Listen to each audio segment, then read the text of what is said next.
Alright, so now I am back, but everybody is somewhere else. So, So did you start? tell people to go and look for a different stream that the Fire Hall show is running. I have that playing. I think we can hear me now. Well, I better take it off that to see if I still have a thing here. Alright, let's see. This is really not how we plan things. Let's see if I can find. I can't even find the fucking app. Let's see here. Bibbidi bobbidi boo. Oh yeah, I'm gonna be worked up tonight.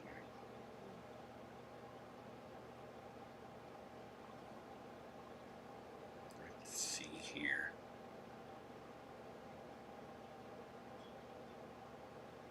How I get them? Can look at the chat. Tell them. I can try. All right, I think I did it. Let's see.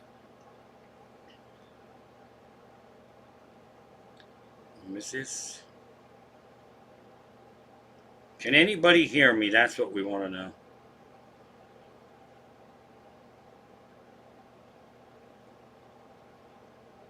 All right, let me see something here. I could hear you. No, Can anybody? Can you hear me? Did you find a new stream? Did you find a new stream? 1 second. Oh. I did, but nobody else. I don't think I noticed it. Come on. Yeah, they're popping in here. Oh, they are. Okay. Yep. Sorry.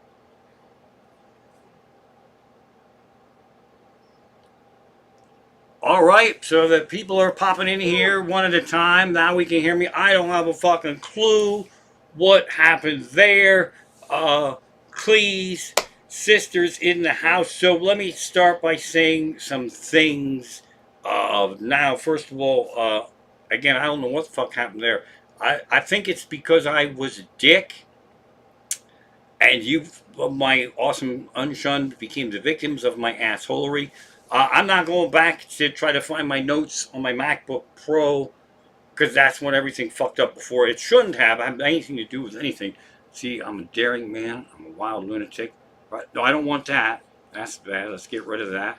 Did we lose me? I hope we didn't lose me. I don't think we lost me.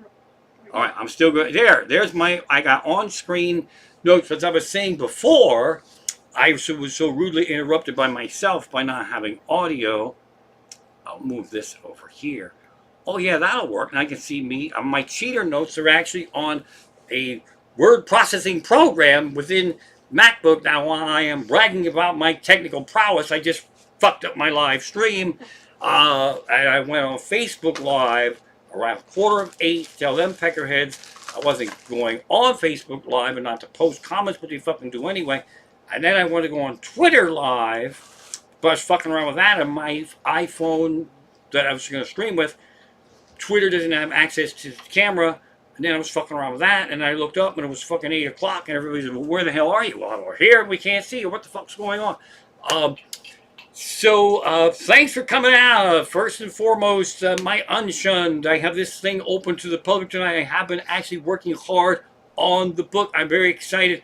Every time I rewrite small parts, it's like a whole fucking new book. But if there's new people here that are not on my Patreon, Patreon is fueling my career. You can get in for $3 a month. I'm gonna keep promising that I'm gonna make these private. That's how I'm trying to make money right now. You could send money to the show at Amish Comic, PayPal, whatever the fuck it is. This is how I'm trying to live right now. This weekend, I am a bitter motherfucker, and I'll tell you for why. I get to handpick the weekends where I perform in the better places, and this weekend is historically my weekend out at State College. It's spring break, and when everybody goes home, I somehow am popular. When all the fun has left State College, that's when they have me. It's a fucking great money weekend. It fuels my year. It's fucking gone this year and last year. the crowds out there are just fantastic. There was a lady in the chat last week, and I'm so sorry I forgot her name because I really actually know her owl. I went out there to be put on a television show to promote comedy club. Um, and the person before me was this lady who rescued an owl. Following an owl on TV is fucking bullshit. But me and the owl got along because we were both really nervous to be on TV, so we kind of got to be friends. And the owl, and I'm guessing it's a name. It's something like Nostradamus, but it's not that. Now I feel like a dick because I forgot my only owl's friend's name. Um, but that's a tough one to swallow. So, and that show can't be rescheduled because they run seasonal, and the comedy season there, if it was open, would be ending around end of March, beginning of April. So that's another state college. I have so much fun out of state college. I have state college notes here somewhere. Maybe I'll get to them. Maybe I won't. You can see that I'm sitting actually in a bookcase because I have been working like a son of a gun on my book. And I was going to talk about this at the end of my stream. But apparently, because I lost audio, the end of my stream possibly already happened. So I wait, but there's some book stories coming up.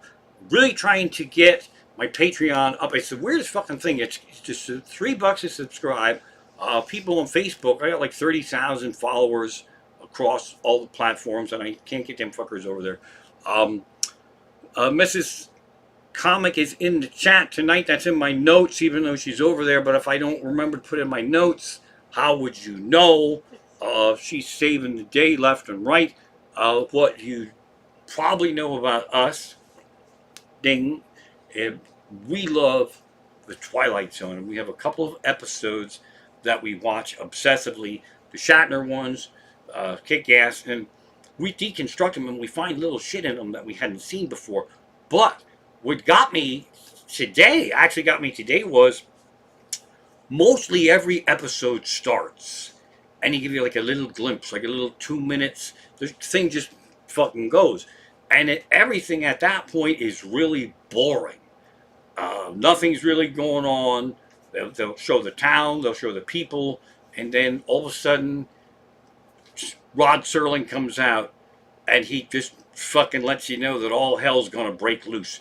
And I kind of think I would like to run my show like that. Like I would just like 2 minutes, I'm just starting my show, and then Rod Serling would just fucking cut in and say something like, these people thought they were going to enjoy a live comedy show streamed tonight for free. Little did these assholes know that they have entered the Amish Twilight Zone, where there might not be any fucking audio, or it's not really funny at all because he just pisses and moans about fucking cracked windshields. Welcome. Let's see if these comedy audience people enjoy their show in the Amish Twilight Zone. That's what I want, and if I do it, it doesn't work because I'm already here. But that's the idea. I'm going to have to get, I don't think I can get Rod Serling anymore, but I can get somebody that kind of looks like him. There might be something for Crenshaw to address. And then let's address that right away with Bourbon Balls. I actually have a bourbon tonight. So there we go. Bourbon Balls. It's not really a drinking game. And I promise I wasn't drinking to fuck the audio up. So here we go. Shout out to Richter, who is obsessed with us calling Crenshaw. I contacted Crenshaw today. I didn't hear back from him. So you never know, but we're probably not going to call Crenshaw right now. See, that thing with the Twilight Zone, Rod Serling was going to say, like, sometimes I'm like sideways and shit. But with that, I'm workshopping now, all right? So, windshield update. The Peckerhead still didn't replace my little spray nozzle.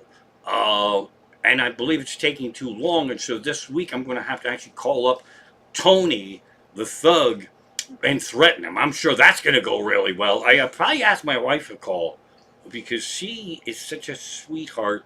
But when someone's going to dick us over, she can put a little sass in there. So we'll put her on there. And let's see, that's going on. Please. Oh, I want to say hello to all my unshuns, and I think I did, but I'll do it again. Richter's in the house. Clee's sister's in the house. Kevin Keller's in the house. I don't know if Amy Johnson is in the house, and her cockatiel yogurt. Um, but hello to all of you. And then I don't know if we're going to see Mary tonight.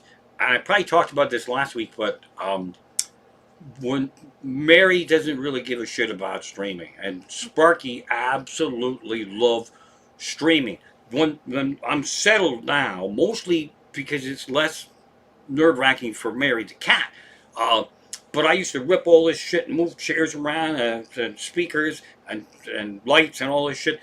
Sparky fucking loved the pre-show commotion. She knew we were going to stream it. She'd get all fucking worked up and she'd beep and she'd just fly around and go nuts. And a lot of times she had so much fun from 7 to 8 that at 8 o'clock she'd just take a little nap and then I have to get worked up. So shout out to Sparky. She might be flying around in here in spirit somewhere. I still believe she torments the cat. Mary is at the Bearcat window, and I don't know if Stein and Sarah are in the house, but thank them, they actually donated a bunch of grain-free canned cat food that was going to expire. I don't really know how they got it. I don't ask questions when there's free shit, but it's actually pretty high quality. And Bearcat's such a stooge, it doesn't know that Mary actually flings herself at the window to alert me that Bearcat's here for supper, and I serve it the expensive food that I can't even afford. But that canned food must be opened outside because it smells like 1,000-year-old skunk ass, and so it's horrible. But Bearcat loves it, so I just fucking suck it up and I serve it, and then I throw up, and then we move on from there. So thanks for that very much. I'm scrolling through here. But like I say, there's a lot of pain with losing this state college weekend. I've been going out there for like 10, 12 years now, and I just like to walk around looking like I look, causing accidents and shit. Like college kids ask a lot of fucking questions. One of my first years out there, I was walking around and I saw some boutique or something, and I see it's called You, My Dear Wife, and I was talking on the phone, and the college kid was going, "It's a fucking Amish guy on a cell phone." And that's really the response that you should have when you see me. Like when you see me and I'm out there, on the phone, that's the kind of thing you should pay attention to because it's a fucking weird thing. It's party town. They had their own. I can't remember the name of it. It's before St. Patrick's Day. It's like fucking drunk week, and then just the whole town does it, and it's got so horrible to shut it down. I don't understand it. That it's a special night to drink because it's not St. Patrick's Day. So all that throwing up and stuff was also happening like the week before I've been going out there traditionally. Maybe the sane people wait for all that to happen and then they mop up all the drunkards and shit, and then it's safe to present me. But in a party town, in a college town, they keep moving the club around because places get greedy. I don't handle that, so I don't know. But it moved into like a nightclub, and I asked the bartender if I could have a bottle of water before I went on stage, and he smirked at me, and he handed me a Coors Light, and he said, this is considered water. So I was given a Coors Light beer that is considered to be water out there wherever the hell they're running this thing. So I totally missed that. There's just always some fun stuff going on up there. And then that reminds me of me not liking to do college gigs. I have done a few college gigs. College kids don't get me. They show up 1 minute before the show, and it's like a class. But out there at the comedy club, college kids coming to the club, we have a ball because it's mixed with all ages and shit. But when I'm actually booked at a college, and I finally got to the point where I was so sick of it, I had an agent and he booked me. It was decent money, but the shows really sucked. I just went in with a garbage bag full of bags of chips and pretzels and shit, and I just fucking threw them in there. This here, this is what you want. Pow. And they fucking lost their minds. And then I went, because I am an asshole, I went to a dry college and I did pop a Coors Light and I chugged it. And I was going to smash the can on my head, but I decided not to. Um, so college gigs are weird, but the most the most fun I had that was horrible at a college gig was it was down at Franklin and Marshall.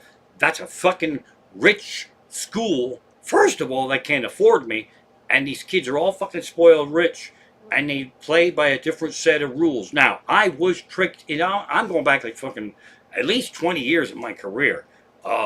Which is a miracle that I'm here today when I'm about to tell you this story that I'm about to tell you. Um, they loved my show. We had a ball. When it was over, because the show was in like a theater in the town right across the street from the college, and then uh, they invited me to a party in a big fucking dorm. I put if you heard that in a movie, you would say that's a fucking bad idea to go. But they were paying me. It seemed harmless enough. So we went into this dorm, and everybody was fucking hammered in there. And it just turns out that I was probably the only one old enough to actually drink. So the hallway was jam packed, and they had a keg of beer in the closet, and people just came and they filled up their things in the closet. Then they went, and then I said, that's a janitor's closet. And then, how do you get to keep a keg of beer in the janitor's closet? And they pointed to a mug on a hook in the janitor's closet and said, that's the janitor's beer mug. He's in on this, and we should see him a little bit later tonight. So what they didn't tell me was, these motherfuckers, is that this party had been organized through the college email. And college flagged it and said, if you have this party, you are all going to be arrested and thrown out of college. Nobody fucking told me this. The cops come pouring in. They're losing their fucking minds. Everybody's screaming and going nuts for reasons I cannot tell you. The most drunken person who should not speak always elects themselves official spokesperson of the group. And the drunkest one was leaning on me, and he's leaning on the cops, and the cops said, you were told, and they were mad, you were told not to have this party. Hey, the Amish Comics here. How you doing, Raymond? Well, at the moment, it's a little shaky. So the drunken ass goes, it's not a party. It's not a party, it's a get-together. I'm like, dude, shut the fuck up. It's a party. So I started talking to the cops. I was the only sane adult there, and the cops explained to me what happened, and this is how dumb the Franklin and Marshall smart rich kids were. The cops told me they could have the party in the dorm if they didn't stand in the fucking hall. But that's where they kept the beer, in the janitor's closet. The dumb motherfuckers. So I actually organized, and with the police, everybody to go back to your rooms, open your doors, stand there, look in the hall, and take one step fucking back. And that's it. And that was it. And that was like, it was a good payday, but it was really a fucking horrible experience. And as I am picking and choosing the stories for my book, that's not going to fucking make it. It's just, there's no way that's not going to make it. So there's that.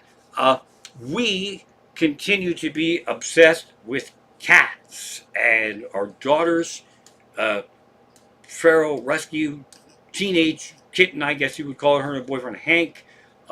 He is handsome Hank. He's a poser. I don't know how he does it. He's master of the paw pose, and then it's kind of somewhat annoying. Hank is kind of like a paw posing supermodel of cats, and he just go. And then you actually go and take pictures, and then you get people and show them, and say, you won't fucking believe. And then if they move, and they do this, then you can't fucking believe that people go nuts. And I'm one of them. I'm one of these people. Let me tell you how fucking nuts. Hank is our screensaver. We have 500 pictures of Hank come flying all around. because he's a lot of fun. He's a flyer. He's a player. Just when you think Hank, the paw posing cat supermodel, can't do anything more, he threw a pose that we've never seen before. And you have pets, and they lay a certain way all the time, different ways. This was a new pose, and my wife looked at it and said, "Oh my God, he looks like he has an elbow." I should have never fucking heard that the cat looks like it has an elbow, because it fucking did look like it had an elbow. Now I fucking see, when I look at these pictures now, right now that you can't see, I'm looking for fucking elbows. Look how cute the cat is. Where's his fucking elbow? I saw it, and I can't be unseen. So there's me with paws and elbows. Still having a ball with Mary.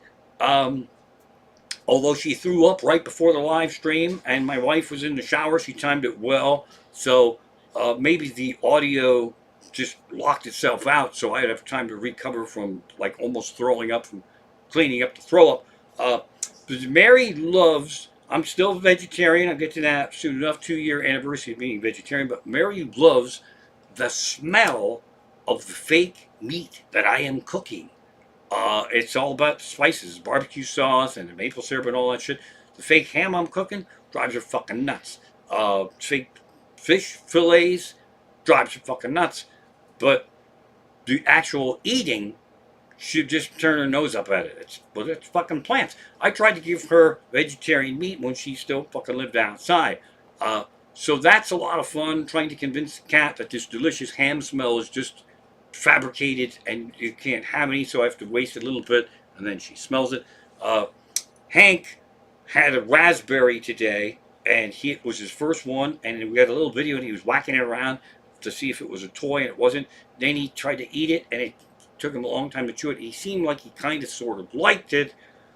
I thought, well, let's get a raspberry for Mary. Now, it's not what made her throw up, because I put a raspberry on a plate for Mary. She sees the plate, she's sure it's ham or something fun, and she came in, she looked at the raspberry, she went, fucking raspberry. And then she turned and walked out. So it wasn't that. But now we go back to cats that are cute. Mary was sitting right here today, sleeping while I was writing, and she was dreaming. Now, how do I know this? Because my wife told me they're dreaming. They're doing this. And all of a sudden,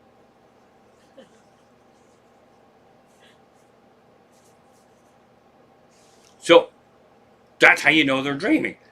I filmed Mary. It took me 7 minutes to get 15 good seconds where she was moving around, because shit must not have been happening in her dream as much as she would have liked it. And I put it on Instagram. 10-second video of a cat fucking sleeping. Has more viewers than I have now. I love you, but the cat, just so you understand what my career is going through right now, people would rather watch a cat sleep than tune into my show. That's what I'm up against. And am I jealous about that? Fuck yeah. Do I wish I could sleep and you could film me? That's creepy, but if you're going to fucking pay, I'm in.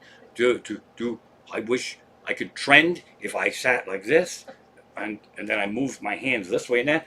Fuck yeah. So that's what I'm up against. Mary sleeping and dreaming is trending. Fuck me in a bucket of goo.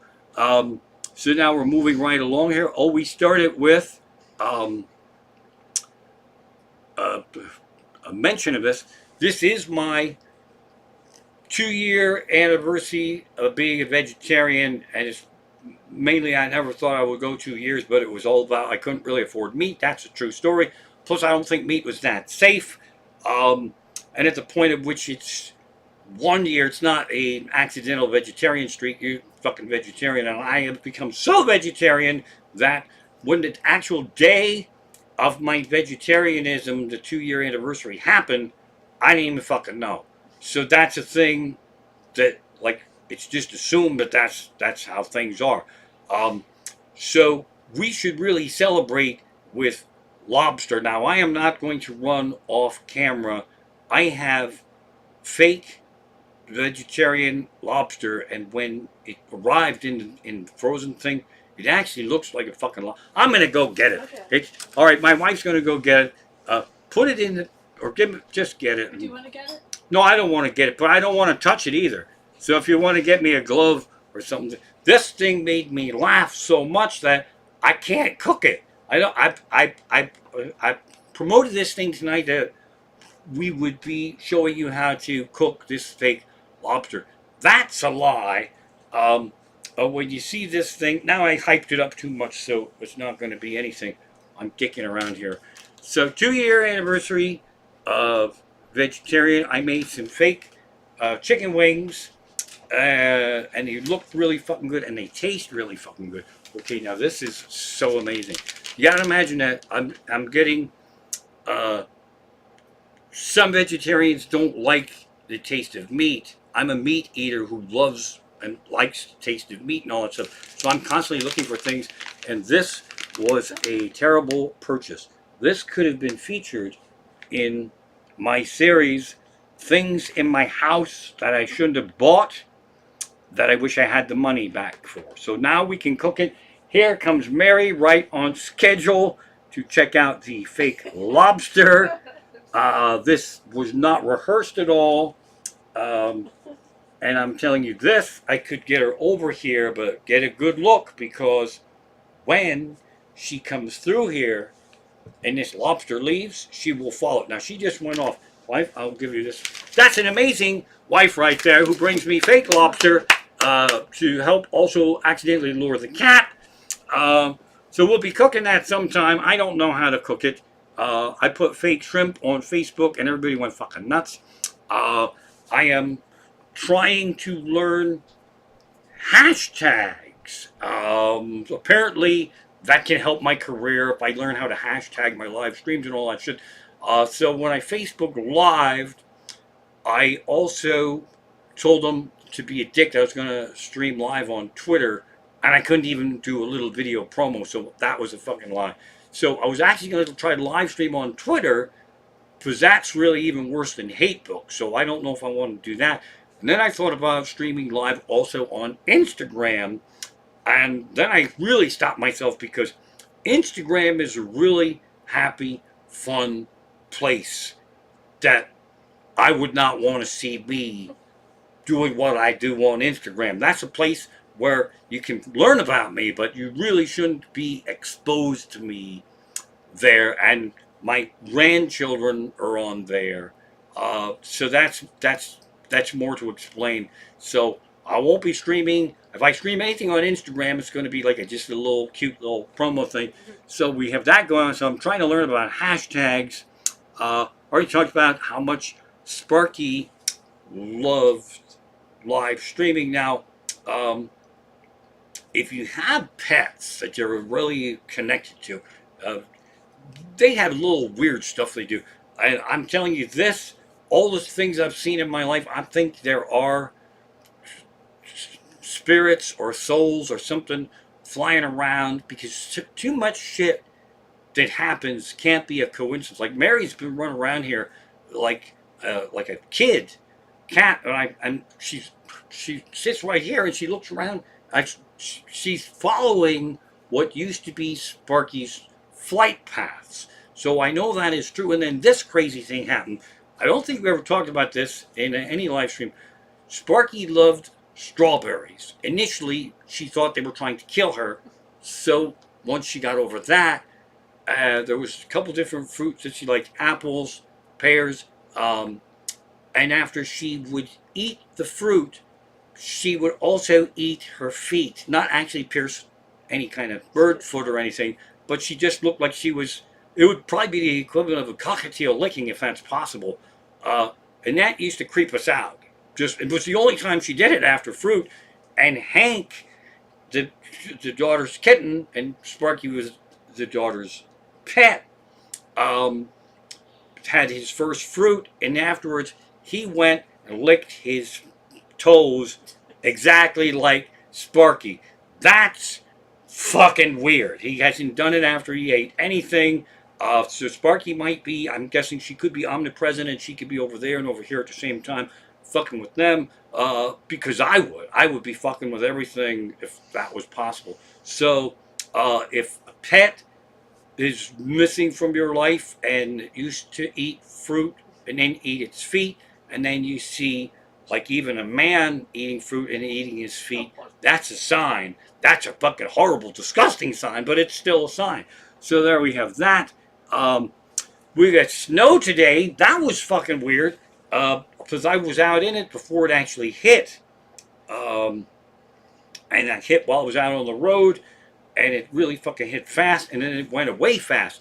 This is another problem that I don't miss, but I also miss the money associated when it's a show day and there's snow. It's a fucking nightmare. A comedian, it can be 10 feet of snow on the ground, and he'd be like, oh, it's fine out there. It's fine. Because people go fucking nuts, and they want to know if it's going to freeze up. How the fuck do I know if it's going to freeze up?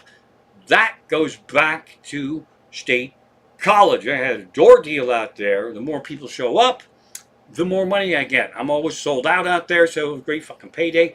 I was out there, it was quite a few years ago, 3 sold out shows. I hadn't done any of them yet, and the snow was fucking rolling in. I'm like, oh, fuck me in a bucket of snow goo. The snow's gonna come. It's gonna be a fucking disaster. There's gonna be like 12 people at each show. I'm fucking ruined. But the mentality for snow out there was you got like 4 or 5 inches of snow, which, as you know, here fucking shuts the world down. Out there, they were mad that it was only. Did I hear a big boom? That was weird, yeah. We heard a big boom. We don't know what it was. Maybe we're nuts. Out there, they have a disdain for the snow if it doesn't hit a certain amount. So, like anything less than 6 inches, they're like, what a fucking disappointment. Because apparently, like, snow sports are big, and you need 6 inches to have any fun. Insert your own perverted, inappropriate joke there. But even out there, that's the fun of this weekend that I'm missing. Snow don't even fucking stop the party out there. So that's it.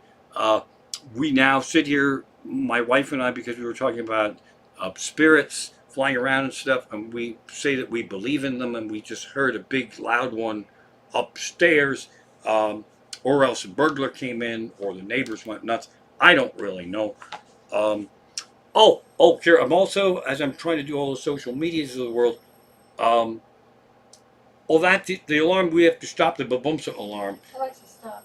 Alexa, stop, because we started late, and if you're new to the stream, babumsa is code for Alexa, and if I say Alexa, the light lines up, and then she wants me to talk to her, and I don't want to fucking talk to her, so we call our Alexa babumsa. And what my wife and I do, we have a lot of fun. We have them all over the house, and you can make announcements, and then you say, babumsa, announce. Well, I'll do it now. Alexa, announce, and she'll say, announcing. she just fucked with me there. She didn't even ask me what I wanted to announce. She just announced me saying announcing. We're going to run a test here. Alexa, announce. What's the announcement? Raymond is a motherfucking asshole, douchebag, shit for brains, cocksucker. How about that? She went, boom, boom. She won't let me curse during the announcements. Boom, boom, so fucking censors me when I curse. Now, if I say anything else, it's fine. So I'm getting censored. But when we do it, it's kind of fun because they're on time delay, kind of like the live stream here. So whatever anybody dumb shit we say, it just flies all around the house unless I call myself a douchebag or something. Then Babumpa said, that's wrong. You don't need to do that. So we have that. I'm trying to figure out TikTok. And I have a cat, so you really need a cat for TikTok. And TikTok is more lenient with putting music into your videos, which gives me some different options, but you gotta think shit up. So you have like 30 seconds or 60 seconds of music is kind of fine. What I want to do, I'm just making little notes here, this keeps me away from writing my book. I want to do, the Decemberists did a song that was going to be in the Hamilton musical. It's called the Ben Franklin song, and Lin-Manuel Miranda, creator of Hamilton, got a hold of the Decemberist guy, and I wish I could remember his name because he's kind of Colin something or another, and I we got to see that live a couple of years ago. Absolutely incredible. But I was going to take the TikTok, the music from the Ben Franklin song, and have all kinds of light bulbs and wires and all kinds of shit, because the start of the song is electricity. Yeah, you can all thank me. Took some lightning, a kite, and a fat brass key. Um, so I think that would be funny, that lyric with all the electric stuff. And that reminded me of some shit we pulled off back before I hit my first rum springer. Me and my knucklehead asshole little farming dickheads were running around, and we tried more times than I'd be willing to admit to create our own electricity. When there was a thunderstorm, we would fly a kite, and we had as much metal at the bottom of that fucking thing as we could possibly come up with, and we were mostly restricted to sneaking, and we would wire it up to the wire in the chicken coop. Now, I think it worked, but we didn't think it through. We didn't really have anything plugged in that the electric could light up the fucking bulb or anything. So the test was a little bit flawed.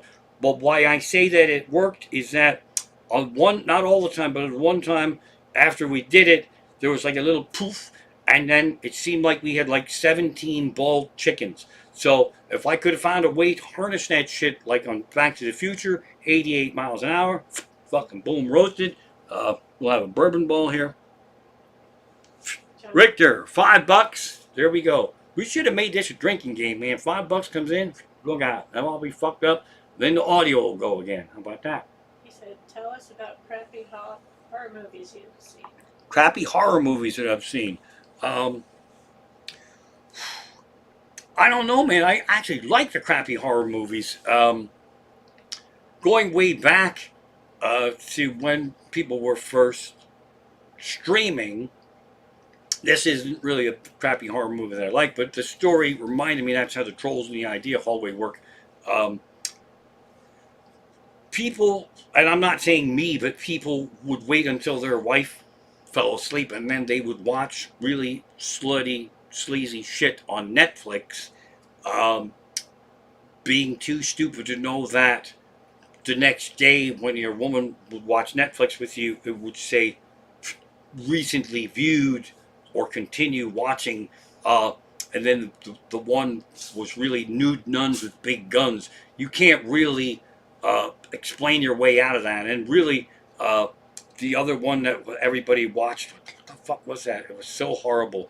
It was like a man and a centipede, and it was just Richter, you have to know what that fucking movie is. It was like a man and a centipede, and it was so. Probably called Centipede. It wasn't called Centipede. It was something else, but that was a really fucking horrible one. This has a lot to do with Crenshaw, Richter, because Crenshaw made the movie game. I don't know if you didn't even say the name because they keep switching it around. It was designed to watch bad horror movies, and it's like a card game. It's a lot of fun. So we watched the worst fucking horror movies that we could possibly find. 9 Deaths as a Ninja, not a horror movie, but that's a real. Just go on, do yourself a favor, and watch 9 Deaths of the Ninja. It's Funny. it's really funny. It's beyond description. So that's a lot of good fun. We saw a terrible Thanksgiving movie called Thanksgiving. That was really horrible. I think. The one with the tire. The one with the tire, there was a. It might be the one with the tire might be called Rubber, and the tire actually just fucking rolls around and chases people. That's not the worst one of all. That I'm sorry I remembered the name of it because someone will watch it and it'll be my fault. Terra Firma is a thing so horrible that after you watch it, when you say Terra Firma, I think that's what it is, people yell at you like, "What the fuck's wrong with you? Why?" So that's it. Yeah, but I like bad horror movies. I absolutely do. Scrolling through my notes here. There's Bald Chickens. There we go. Oh. Once again, the controls in my idea hallway. You peckerheads know how they work. They're sometimes helpful and sometimes not, and they sometimes run off on their own, and sometimes they come back with cool shit. So I have been involved in parking spot wars in my neighborhood. I have 3 spots. I only have 1 fucking car, and I can't get a spot. And sometimes I have 2 cars. The daughter's car is here, and our car, and then it's a little trickier. And there's people over here that have 4 cars, and they're in a row home. So they don't even really have 1 actual spot. And on the corner, it's like, I think it's rich, spoiled college kids from Franklin and Marshall that also have 4 really big fucking expensive cars over here. Now, I moved the not Subaru over there, and I'd rather drive a Subaru around, so I left it there too many days, and apparently, and they all have Jersey plates on them, so apparently they had decided to teach me a fucking lesson, so they made sure there was always a car right in front of my house, in front of our house, with a fucking Jersey plate on it, and they'd go out of their way to move cars to make sure there was a spot not available for me. I no fucking clue, because they also, up the alley, they have a little garage, and they could fit 2, 3, 4 fucking cars in the driveway of that. They don't have the energy to park there and walk down the street, but they have the energy to run back and forth. So what I did the other night was, quite obnoxiously, I couldn't get into a spot. I was very loud outside, and I can move 2 cars at one time. It's a sight to behold. I drive 1 car, and I leave it in the street, and I put the 4-ways on, and I start up the other car, and then I had to move it out, and then I have to get out when that car's at a safe distance, but still in the street with the 4-way flashers on. Then I back the other one in, and this process goes on, and I repeated it way extra times while I was cursing, because I know them motherfuckers were over there watching me, and I fucking caught them. I'm not making this fucking shit up, because I'm like, this is fucking weird. And in 1 second, the Jersey plate, my wife would go, oh, the Jersey plate moved. And until I put my pants on, I already had my pants on, until I found my car keys. How about that?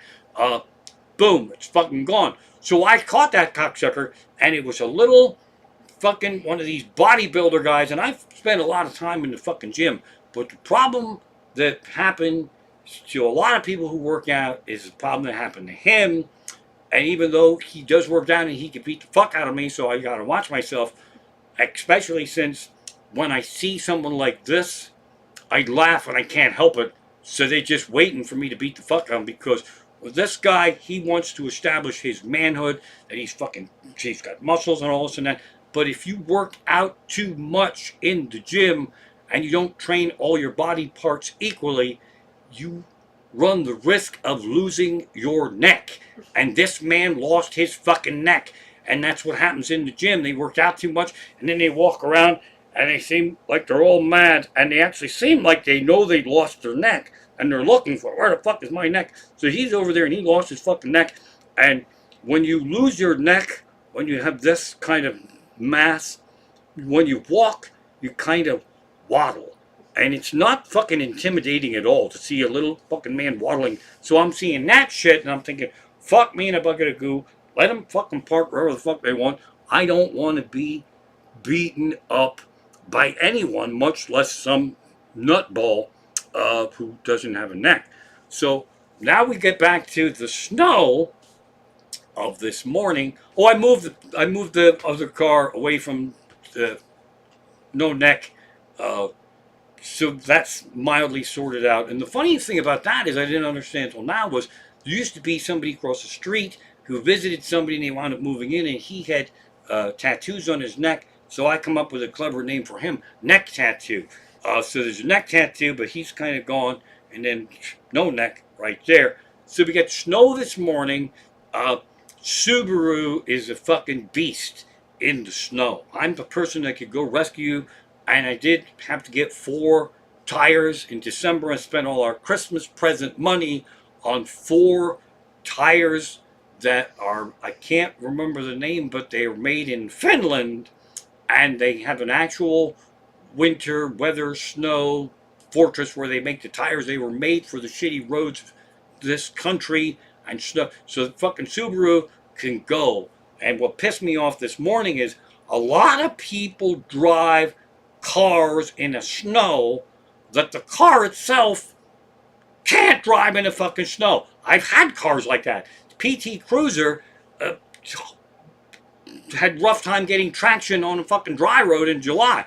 So these cars are out there sliding all the fuck around. It's mostly cars that are pimped out that shouldn't be pimped out, like a Chevy Capri or something, some like a Saturn, and they've got it pimped out, and they have these big fucking wheels, and it's low to the ground, and the wheels kind of bend out this way and that way. Worst thing for snow. This fucker this morning was going the same way I was going, and I watched him slide to stops and turns, and it was calculated. It was somewhat impressive, but I'm here to tell you that if sliding in the snow, calculated to get to stop at the stop sign, is part of your braking routine, you really should be fucking home. So that's fucked up. That's what we're up against out there. So even if you can drive in the snow, you got a sliding motherfucker sliding all around this way and that. That's fucked up. Oh, I did Baboom's announcements. That's good. Okay, let's talk about my book here a little bit. I'm babbling away. My book. I have to write it. I've talked about it a lot, so I have to write it. So, and I'm ready to do a reading on Sean. I have preface, and I have prologue, and because I found out you're not supposed to have a prologue in a non-fiction book, and my book is a non-fiction book because it's just fucking stories that happen.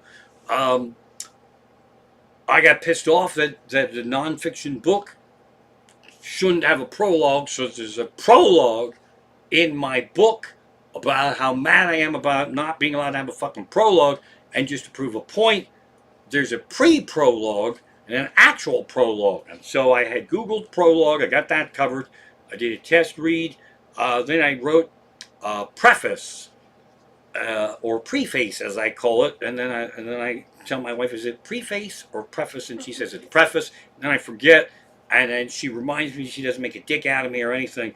And so I Googled preface, because I actually didn't really fucking know what should be in there, right? That's what I didn't. I read a bunch of them. Preface is in the way of the book. I don't remember ever reading a preface that stuck with me. And that's the place, and then when I did my soft Google, the preface is supposed to be telling the reader why I wrote the book, how it came to be that I actually did write it, the writing process, and then you're supposed to thank all the people who, without their love and support, this book would not have been possible. And I'm saying that's the dumbest fucking thing that there ever was, because why should the thank you happen just if you happen to write a book? I couldn't write a fucking book if my wife wasn't supportive. I couldn't even have this fucking career if my wife wasn't supportive. How about writing a preface and thanking my wife for not leaving me, because my job here now is sitting, streaming, without audio, begging people for money. How about that? That needs a fucking preface where you thank your fucking wife. So I don't want to have my preface be like that. And I have an inner circle, and some of you, my unshunned, are in my inner circle. It's just people that have been with me. That's my inner circle. I have different layers of that. People help me with my career, my wife, my daughter, Crenshaw, my team. That's my inner circle. They know I love them. They know I appreciate them. I can't put them all in the preface, because they will be in the book. They'll be in the stories in the book. Crenshaw will be in the book. Richter will be in the book. Bourbon Bowls, Clee's sister, will be in the book. But in the preface, what the fuck? I'm gonna have to put my prefaces have to be like fucking just hundreds of people, really. And it's first, here's page 1. That's the wife and family, and then we move to page 2, superstar fans, and we have crossover people that kind of fans that feel like family. That's some of my unshunned. And after I rewrote the preface the last time, complaining about this bullshit of having to write a preface, I rewrote it, and actually, Crenshaw and Clee's sister are actually in the preface, unless I fuck it up and change it right now. But I'm actually happy with it. And I read it to my wife the other day, the rewrite, little test, and at the end of it, I broke down and I cried during my own fucking reading of my preface. I was not moved to tears by any powerful Shakespearean writing that I did. It's just that I worked so hard on the preface, which is the smallest part of the book, that I started to cry thinking how fucking horrible it was going to be to write the longer parts of the book, because the preface was enough to drive me over the fucking cuckoo's nest. So there was a problem there with that, but I'm ready to rock that thing. And then I was going to say something else about that, and then I fucking lost it. I had it right there. I lost this. Let me scroll back down here. I see. Oh, here's what happened. Best wife ever, by the way. It goes without saying, if you're going to write a book, you need the support of your spouse. Some spouses would love if their spouse wrote a book, because basically what you want is quiet. You want quiet, or you want music, or you want whatever. My wife, whatever I need, food, music, quiet, it's fine. And she very often will crochet while I'm writing. That really helps my writing. It really does. We're like hippies, and I'm writing a book and she's over there crocheting and she's texting our daughter, doing her little weird patterns and all that shit. So I make shit up, and I don't ask enough questions, and guys do that at all. Somehow, without having any conversations with anybody, I had it in my mind that my wife, and she holds up and shows me what she's making. I had it in my mind that she was making a blanket, that she was crocheting a blanket, which she has done before. And they can take 6 months to a year. So I'm thinking, okay, I will make it a goal for me to write my book while she's crocheting this blanket. And hopefully by the time she's done with the blanket, I will have my book at least mostly written. And I just finished the preface, and I did that thing where I was cocky and I was happy with it. And then my wife went, excellent, this scarf is finished. Fuck me. So now the book really should have been done, because so either she's going to have to start to crochet a blanket, or she's going to have to do like about fucking 1,000 scarves. So that was fun right there. Let's see, let me get it all worked up here. I'm all over the place here tonight. I really don't know what the fuck happened with that audio. Let's see. Oh, here's the other thing that fucked me up with the preface. So I don't like being told what to do. So the preface is actually, you're supposed to write it after you write your book. Because it's about the process of writing the book, and you can't very well write about the process of writing a book that you haven't written. Fuck you in a bucket of goo. I'll have a preface, a preface, and a pre-preface. And motherfuckers. So, like I say, the last rewrite, man, Clee's sister's in there, Crenshaw's in there. I basically I'm cocky about it. I'm getting more excited about writing this book because I have really fucking good stories. Just the people I've met. Absolutely amazing. This is Sam Kinnison's story. There's George Carlin's story. There's a Yakov Smirnoff story. There's a Sinbad story. There's a Joe Piscopo story. Jackie the Joke Man story. Gilbert Gottfried story. There's an Andrew Dice Clay story that I never fucking meet him. So I have enough of those really cool stories that I'm actually really excited about writing these fucking stories. And then the trolls in my idea hallway are going fucking nuts, and they're running all around, and they think up other shit. And forgive my repetition because I can't fucking remember when I have these notes now because I'm doing the book and I'm trying to do this other stuff. I was thinking back to my early days of headlining in Lancaster, and I probably told this story, but I don't know if I did. Uh, and I'll just tell a fucking story because I'm here trying to figure out how the fuck would I figure out if he's heard it unless I'm in there in the chat. So I should have been headlining at a club and I wasn't. I was emceeing too much and I got a chance to headline at another club in Lancaster, and apparently they only ever had shitty comedians, and so I fucking rocked the house. And then afterwards I got a standing ovation, and the club owner came running up on stage while I was getting my bows, and he brought the other two shitty comedians up, and we all held hands and we bowed like a fucking Broadway show. And the trolls in the idea hallway, the first ones were mad. They're like, get the fuck off this fucking stage. This guy's the star. He fucking did it. You motherfucking riders on the coattails, get the fuck out of here. And the other trolls were like, let's fucking go with it. So we did the big curtain call. That story might be in the book. I don't fucking know. This is also the night where we flip the clocks, spring ahead, fall back. I don't fucking know what it is. It's the one we've all been waiting for. This is water, not.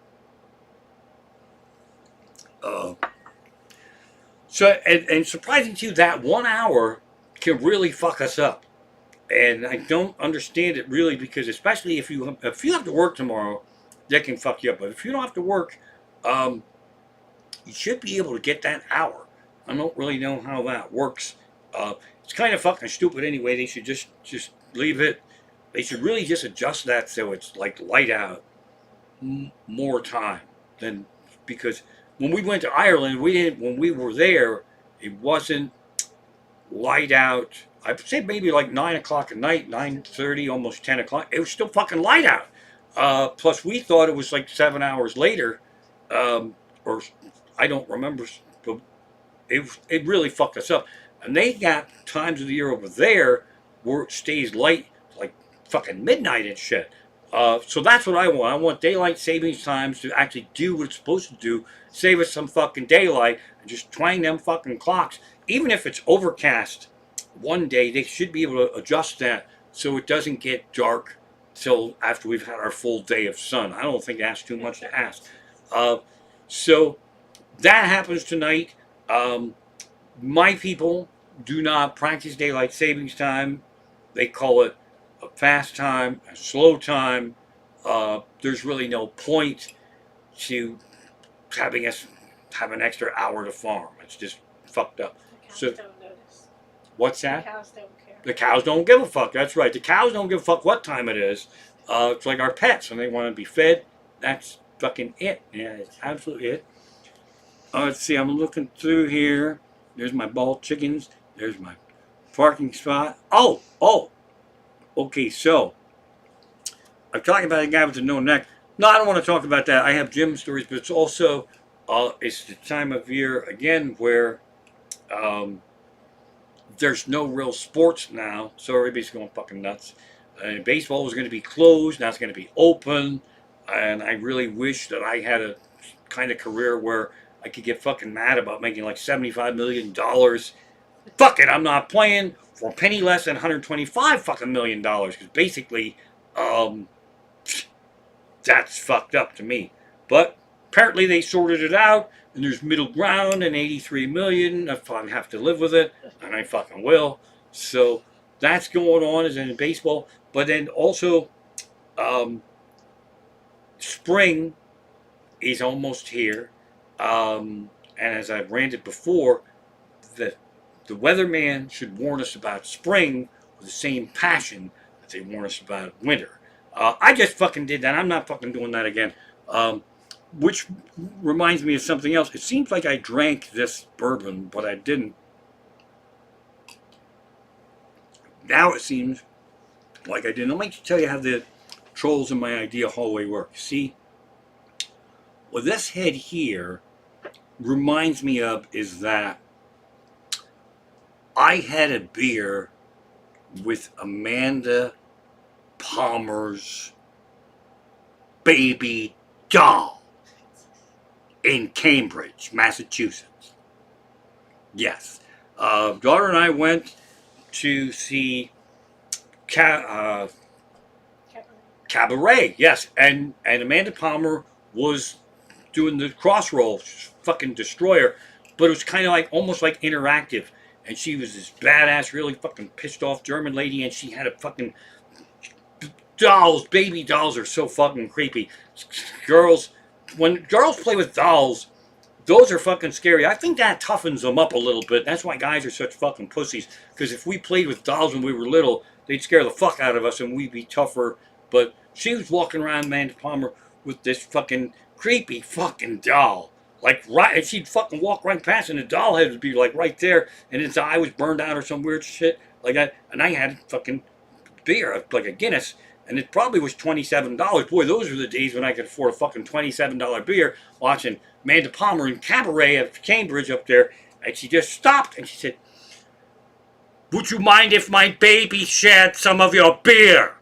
Fuck no, I'd be honored. I actually poured a beer into the fucking doll's mouth, and she held it there, and a little beer dripped down its fucking mouth, and then she did fucking badass. This reminded a troll about that, and I have no explanation for how that happened. But there you have it. So there you have it. I really don't know. I had, as I always say, hi.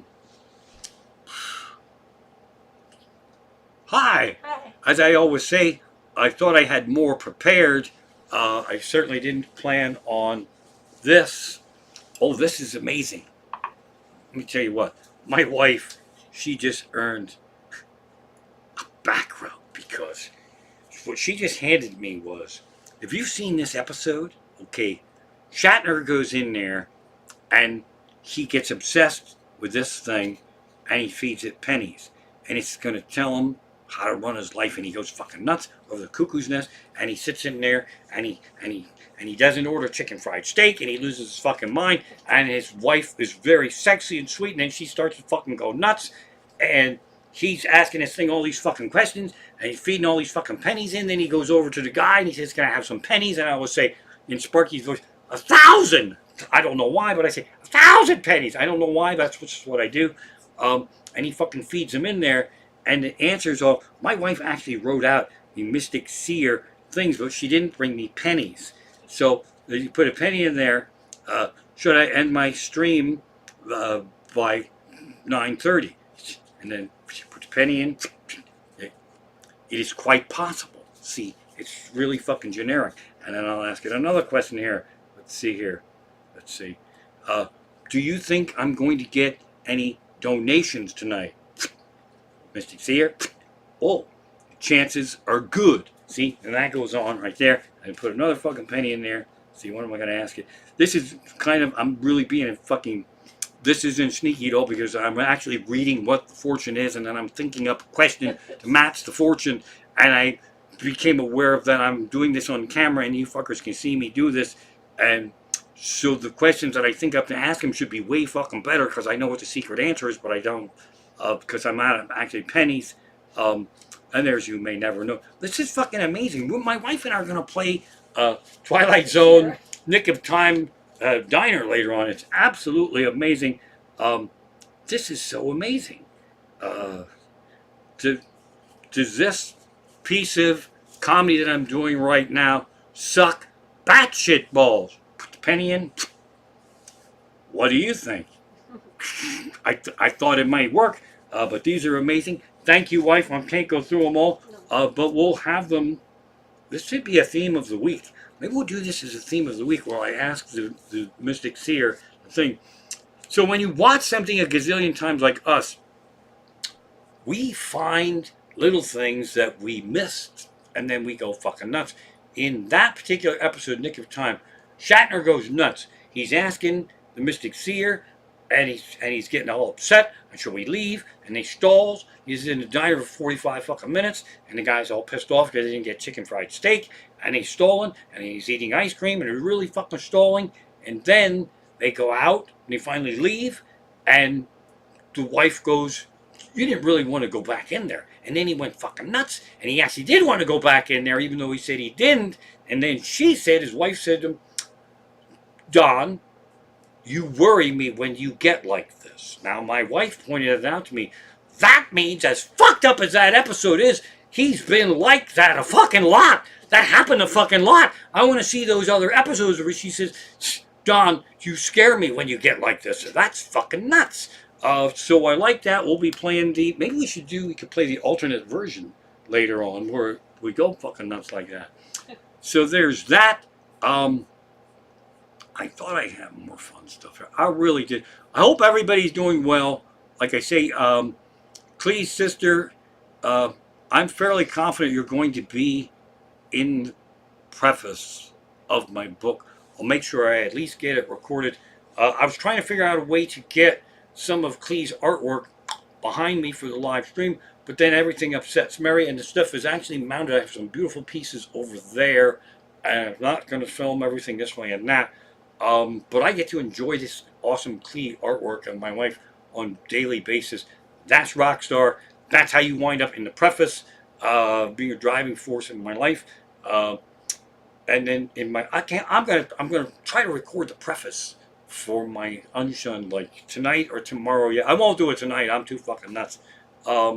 Because I actually really like it. That kind of makes me a dick, but I like the preface. I like what's in it. I like that I get to complain about people thanking. And if you wrote a book and you want to thank your wife, that's great. But if anybody that knows me and it's close to me, if they have to look in my book in the preface to see if what they mean to me, then we're fucked. And that's a weird thing there. So I'm excited about that. I really don't have anything else to say. Is there any questions? Certainly, this live stream, I actually was going to push this as a kind of a March Madness Patreon membership drive. And what better way to fucking lure people in is 20 minutes of no audio. Fucking gold. That is solid gold right there. I'm looking for questions. There's no questions in there. I got nothing exciting to say. If there's no questions, oh, I know. See, it's mostly my Unshunned. I actually opened this up to the public. And who's in there? Who's in the chat? My Unshunned. Why do I even open it up to the public? Well, I'm trying to make some money. That's what's rolling on there. I think I have 15. Well, you peckerheads know. I mean that in a nice way. You know how many of you there are because it's like 15 or 16 of you. Someday you'll be rewarded, hopefully by me, for all this. So I'm trying to get folks over there. I want to see. I'm going to try something because it works with Mary on Instagram.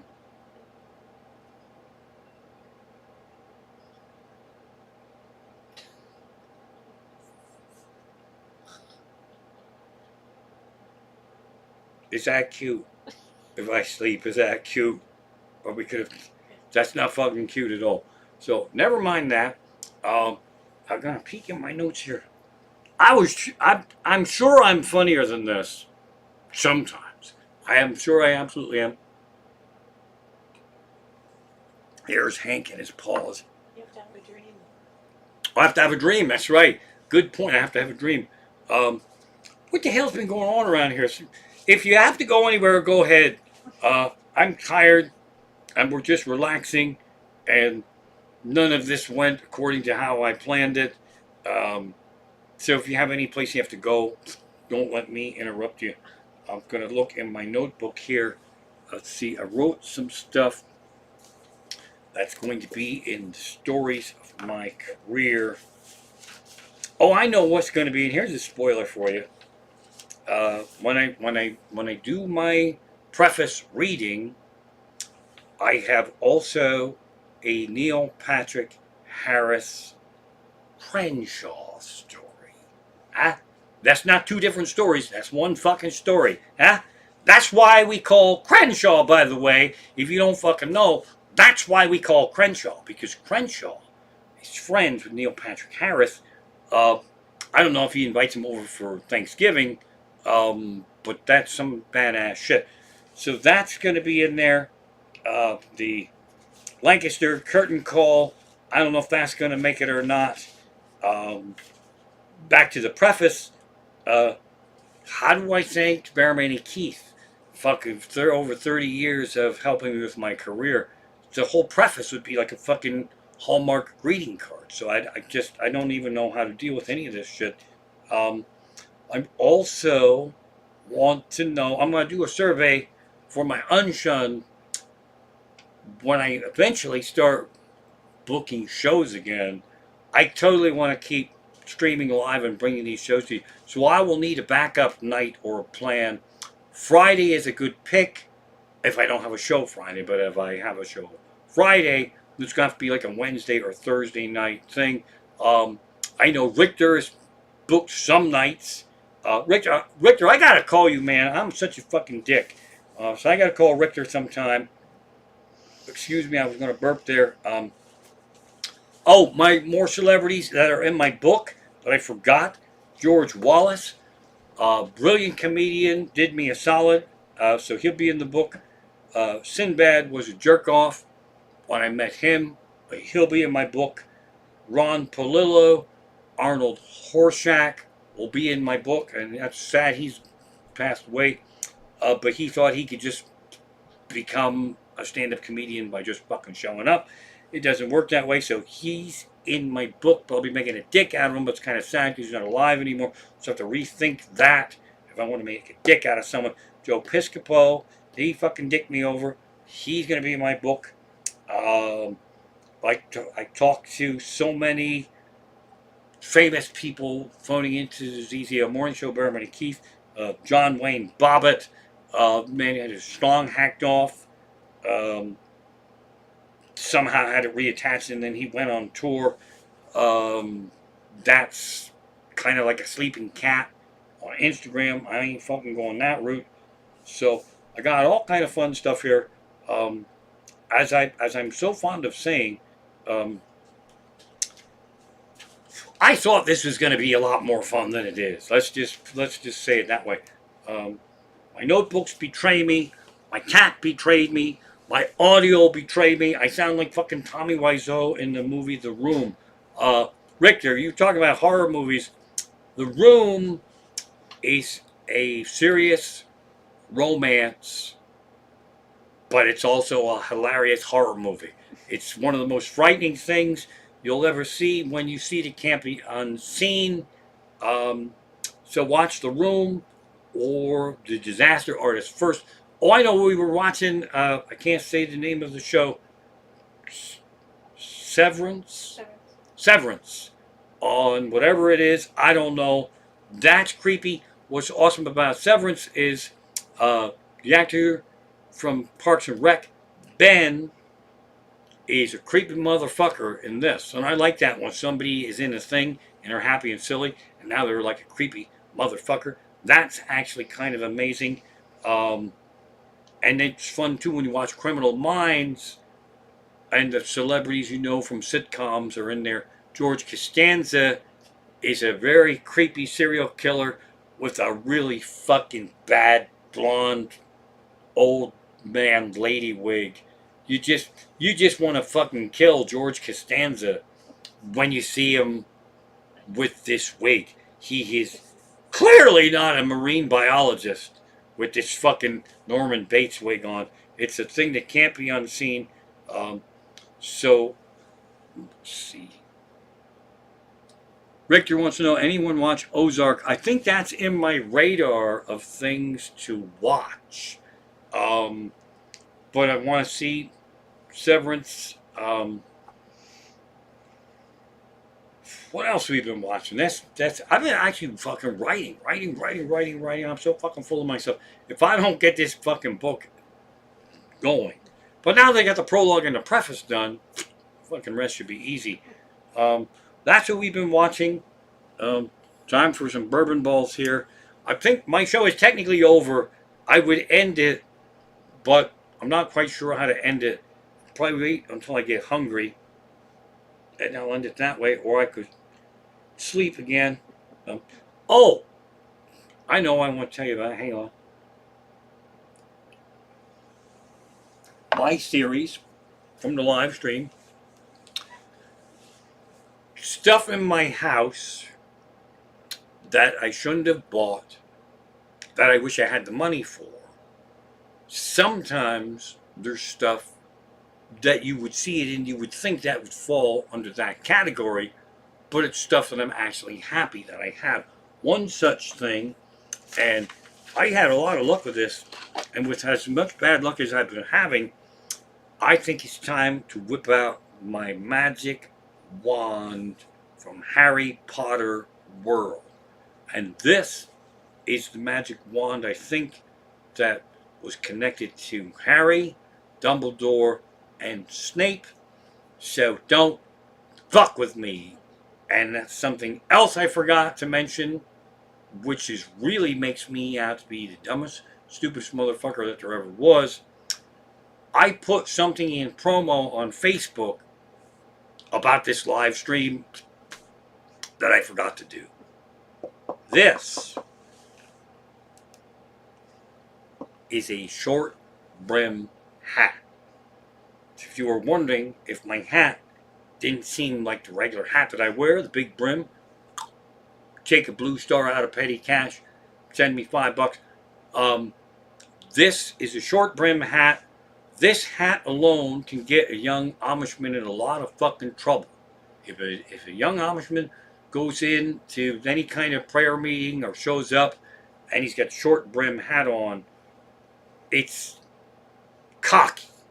So this is my cocky, don't fuck with me look.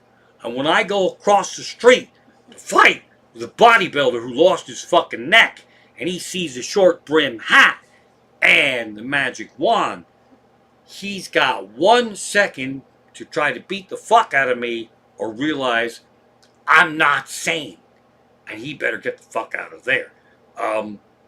So I'm not sorry that I bought this. And this, I'm going to try to tell this story without saying who it is. I present myself as someone who hates everyone. I do not. I love the people in my life that I love. My wife, my family, my pets. I'm fucking all in. But if you're not on my team, I just don't have time. This is actually covered in either the preface or the prologue. People in your lives should either help you do greater things or just leave you be where you are. I call it the Mason-Dixon line of life. I feel very strongly about this. So if somebody keeps you here, they're an okay friend.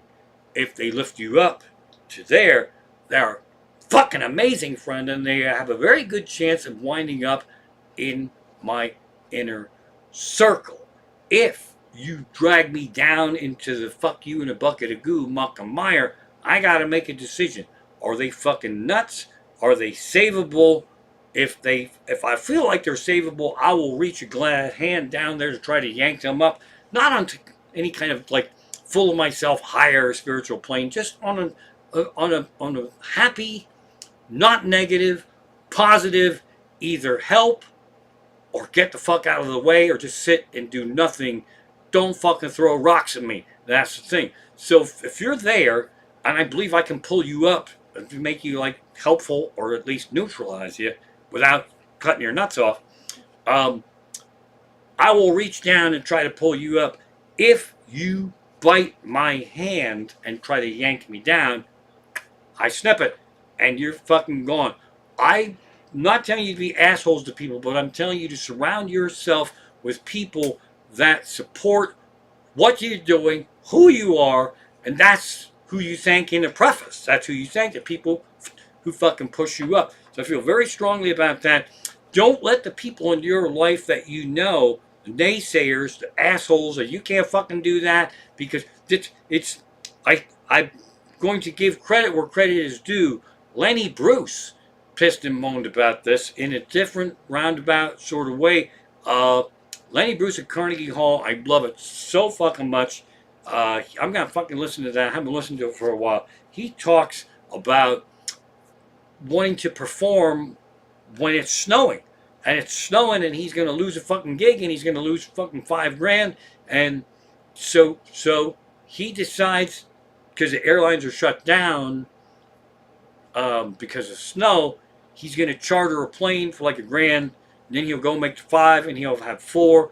And then he could charter a plane. Somebody was nuts enough to fly him, but the problem was he wasn't going to be able to land at that airport. And Lenny Bruce said, well, I'll just take a parachute and I'll just zoognitch and go. And that's what he was going to fucking do. And the guy said to him, he goes, well, you can't do it because you never did that before. And Lenny Bruce said, well, it's not an academic thing. Anybody who's ever done it never did it before. It's just a matter of you got to do it the fucking one time.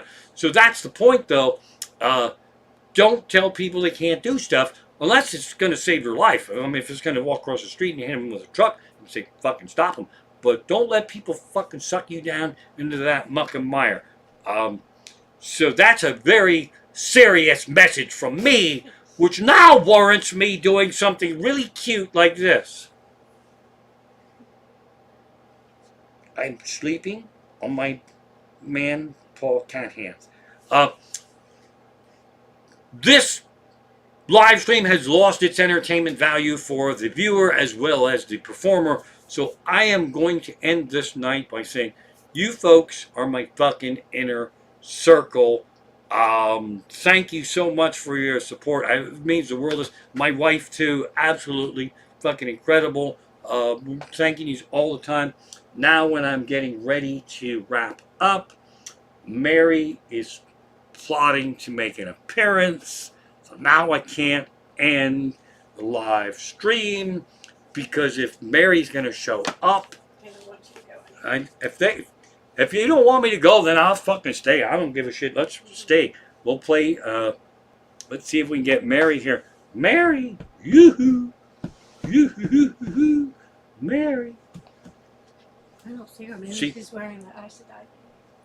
Here's a weird thing that Mary does. I guess there's a little table here with all kinds of shit on it, and she hops over, and she doesn't clear the top of glasses and shit, like on purpose. No matter how high I make these, when she leaps over, she just nips it.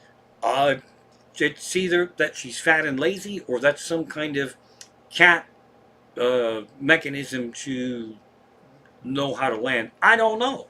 I just don't know. I've got to go back and get stories here. So if we don't want to go, let's see this. All right, I'm going to see if I can do this now. I'm going to see. I won't see you. I'm going to see if I can read. We're going into book mode here. Hang on. All right, let's see. Okay, now here is. Let me see if I can do this. All right, I won't see you, but you'll be able to see me.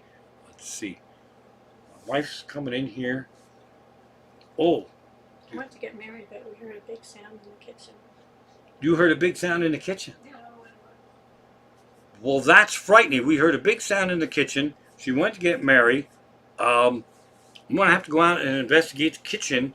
But also, I will start by saying, I love you fuckers. I really do. I'm going to read something from my book. You have your phone light on, wife, and it's really creeping me out. sorry. Flashbacks to getting pulled over in cornfields.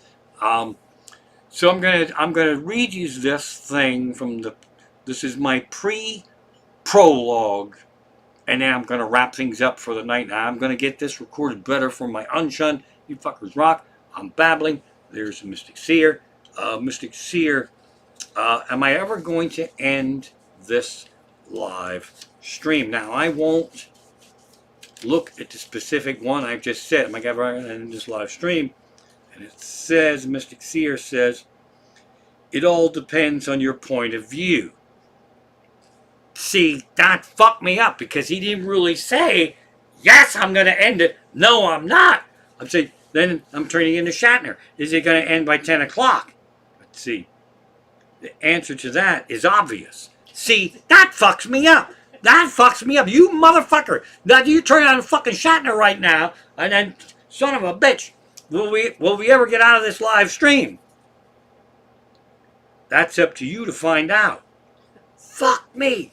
Am I gonna just sit here and stream for the whole rest of my life and starve to death because I'm not making any real money?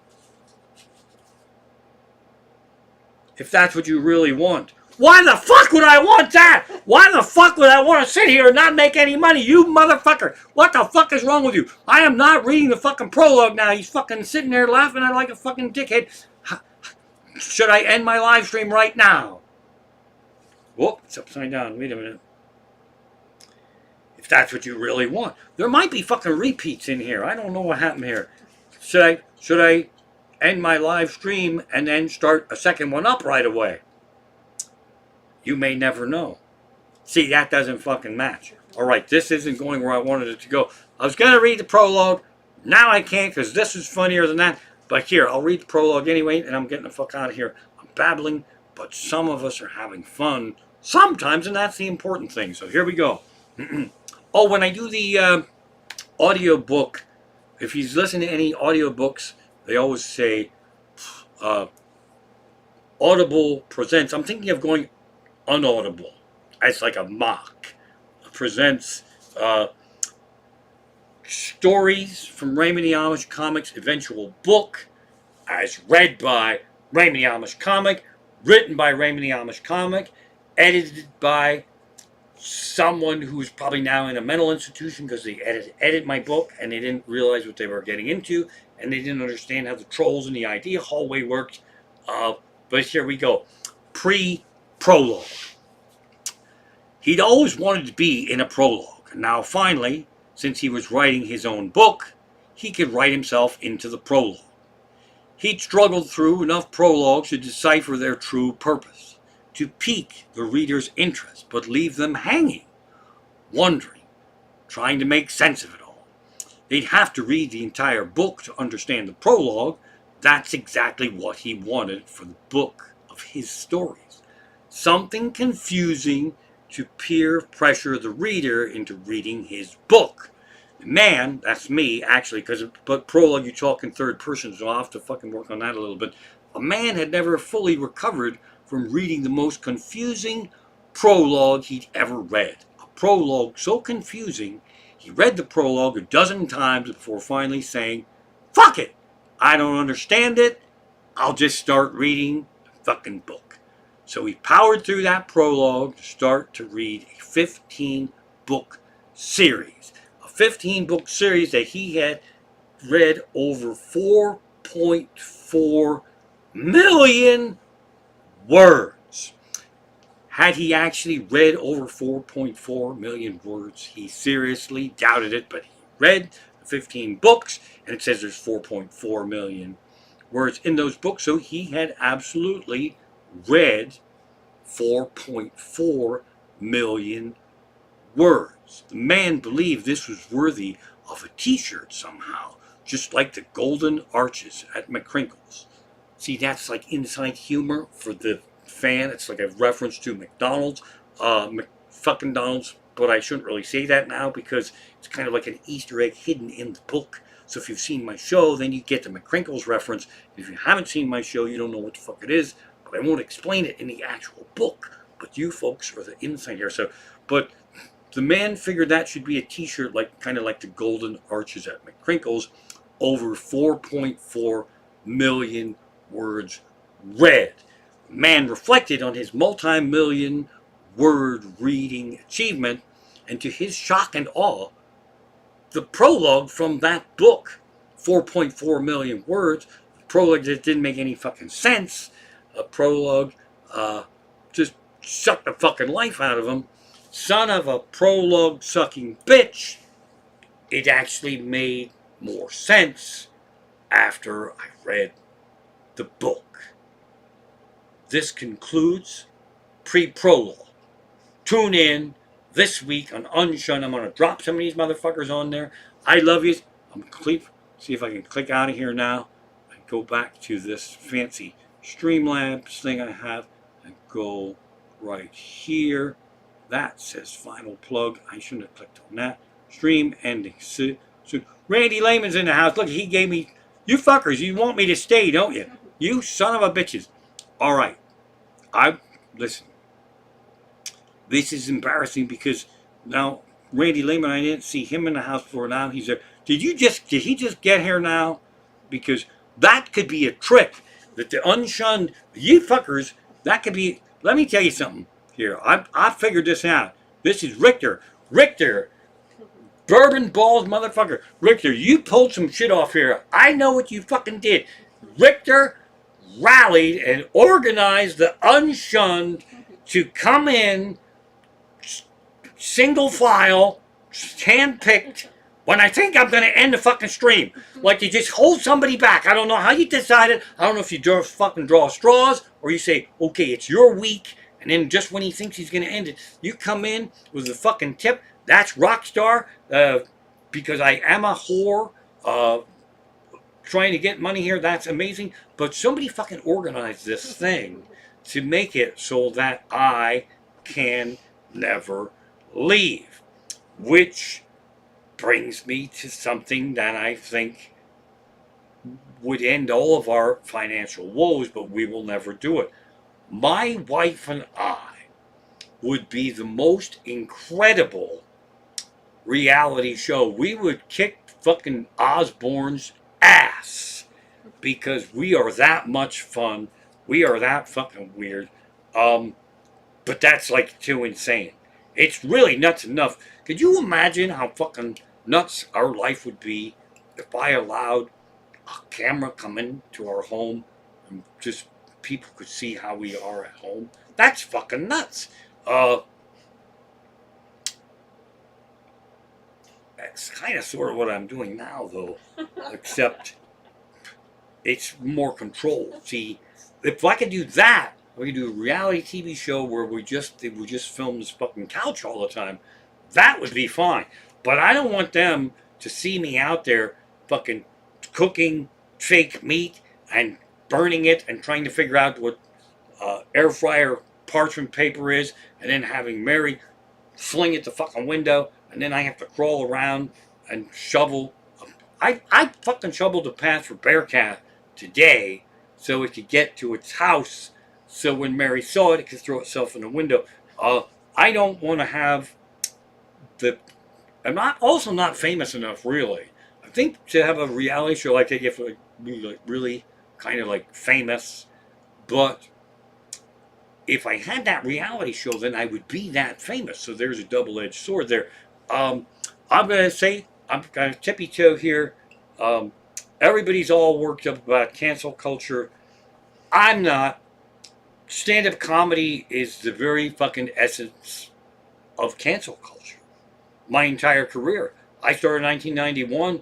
I get canceled fucking 80 times a year. 80 fucking times a year I'm fucking canceled. And I can't go back to whoever was going to hire me and say, well, this is cancel culture. You can't not hire me. That's fucking wrong. It's not fucking wrong. I'm actually enjoying this. Just fuck everybody else in the entertainment industry. I've been fucking canceled, fucking canceled.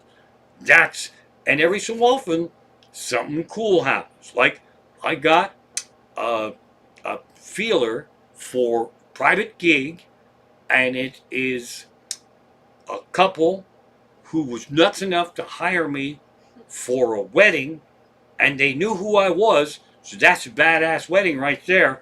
And they actually had told me where the pain in the asses of the room were. Not to pick on them, but just like, know this, that those people suck over there. And that's at every wedding. The next time you go to a wedding reception, look for the mope party. It's a fucking blob of people that aren't having fun. Somehow they raise together. They just fucking sit. My nephew who was married in Ireland, there was no. That was the only wedding we were at and reception where didn't seem like there was a mope party, but it's fun to see where the mope party is, and if that happens to you, a fun thing to do is to dance wildly at the mope party and then kind of turn and whip out the selfie and do a selfie of you dancing and the mope party is behind you. These are the greatest pictures in your life that you will ever see. Is this, and then behind you is this. And they don't try to get out of the picture or anything. So that's some fun you can have at the wedding. There was a point to that story. Oh, they wanted. I actually remembered who this couple was because I told them we were emailing, and it's one of these deals where I hate to pick on people if they're going to pay me, but they sent me an email telling me to call them. I'm like, I rather won't. I just email because when you send me an email and say call you, the email is actually the call. We've already started the thing, so let's just keep the email thing going. I guessed I did a couple of weddings. One was for a couple that both worked as prison guards, and it was the whole wedding and the reception was all prison guards and their spouses. That was actually kind of wild and fun. That was one that I remembered. That wasn't my guess. My guess was one where there's a. You've seen pictures. Victor, I know you've seen this. I'm sitting on a blue tractor texting. That is Amish farming irony. There's an Amish guy sitting on a tractor, which he shouldn't have, texting, which he shouldn't be texting. That's how they got to the wedding reception. The couple came, pulled in this fucking blue tractor. It's the blue tractor couple. So I'm hoping to get that thing booked again. But who knows? So that would be like money in November. So that's something to look forward to. The end of March, I have a show. The end of April, I have a show. Middle of May, I have a show. And now I have hope for a show at the end of the middle of November. So that's exciting stuff. Weddings make me a little bit nuts. I've been to a lot of them. It's hard to be at a good one. If you're at a good wedding, that's fucking badass. The more laid back it is. I don't know if I ever told you this story. This amazing woman and I have been together forever. That we did one of those things where, like, we lived together for a while. So then when we actually got married, our friends were like, we thought you were married. So there was no way we were going to have, our daughter was going to be born. So we're like, let's just try to be somewhat like a normal couple.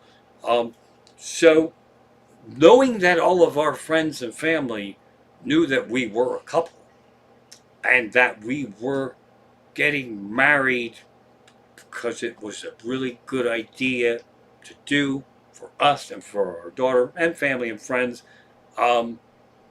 we just had a picnic over at my wife's mother's house.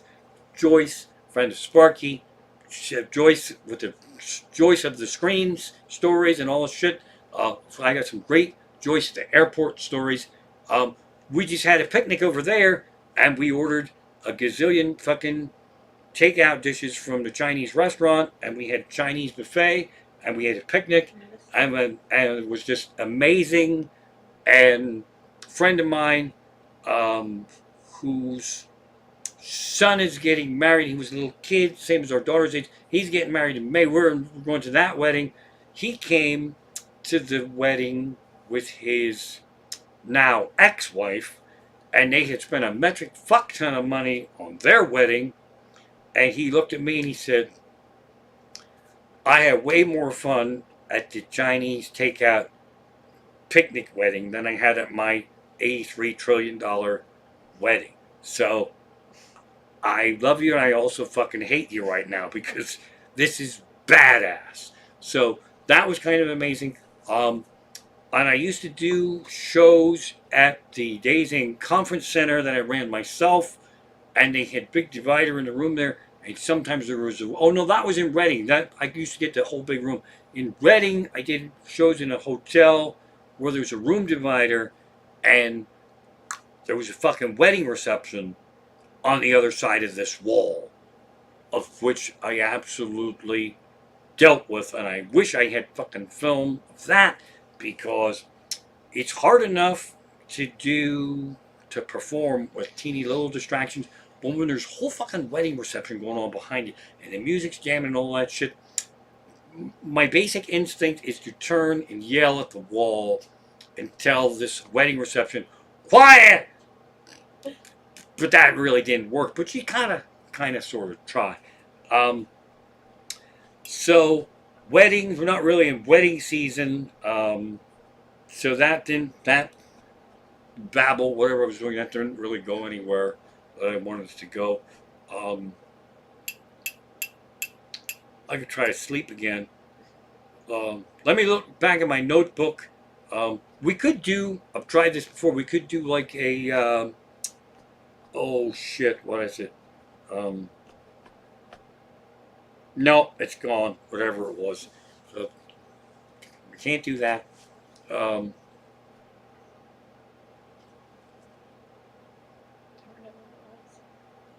I don't know what it was. That sucks too. That's why I write everything fucking down. Because if you don't write it down, it's fucking gone. So when that idea came into my head, one of the trolls came out and they waved a sign and said, "Write this motherfucking thing down."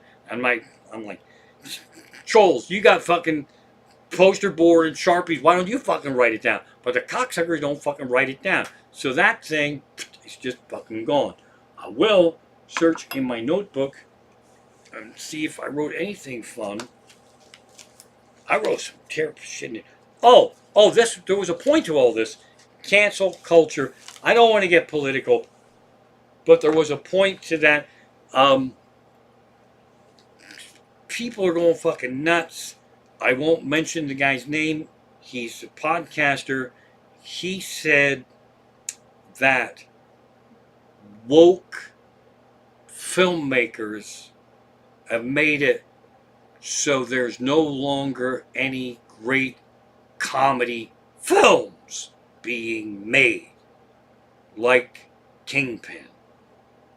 That was his fucking example. Like Kingpin, the worst fucking comedy movie ever fucking made, 25 fucking years ago. So according to this guy's logic, woke filmmaking is retroactive as a side effect and can time travel a fucking quarter of a century to go back and destroy the possibility of making a fucking brilliant comedic gem like Kingpin, starring fucking Randy Quaid as a 47-year-old Amish teenager on Rumspringa bowling in fucking Scranton, where there's no fucking Amish at all. That was a great comedy that we're not allowed to make anymore because we're too woke to put a Scranton Amish who's 47 pretending to be fucking 17 years old fucking bowling in Scranton. And what fucking pisses me off about that fucking movie is there's a lot of really excellent young actors they could have got to play a Rumspringa kid.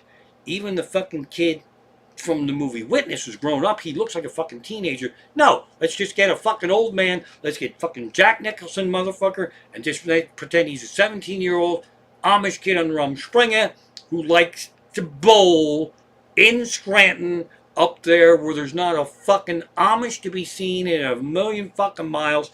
And they didn't even film in Scranton.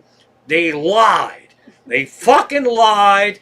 And if you're gonna lie, at least lie what the truth would be. Like fucking pretend you're in Lancaster. Fucking pretend you're in Lancaster. They filmed it outside of Pittsburgh where there were actual Amish. There's Amish in fucking western Pennsylvania. It pushes right into fucking Ohio. Kingpin sucks.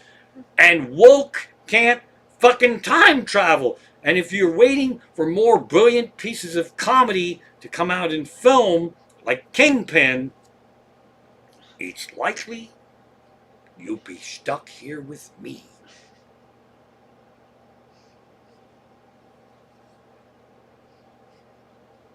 See, that smile works during a live show and a live stream, not quite as much. And therein is the dilemma with writing a book, because I tell stories on stage and I go, then I get to laugh. But as I'm writing the book, when I look up, I don't get to laugh. It doesn't work. So there's that. Snow on the ground. Be safe. I don't fucking know. I don't know. I'm going to try to leave. I'm going to try to leave and see what happens. Usually, the funny thing is that I've been paid to leave already, but hardly ever paid to stay.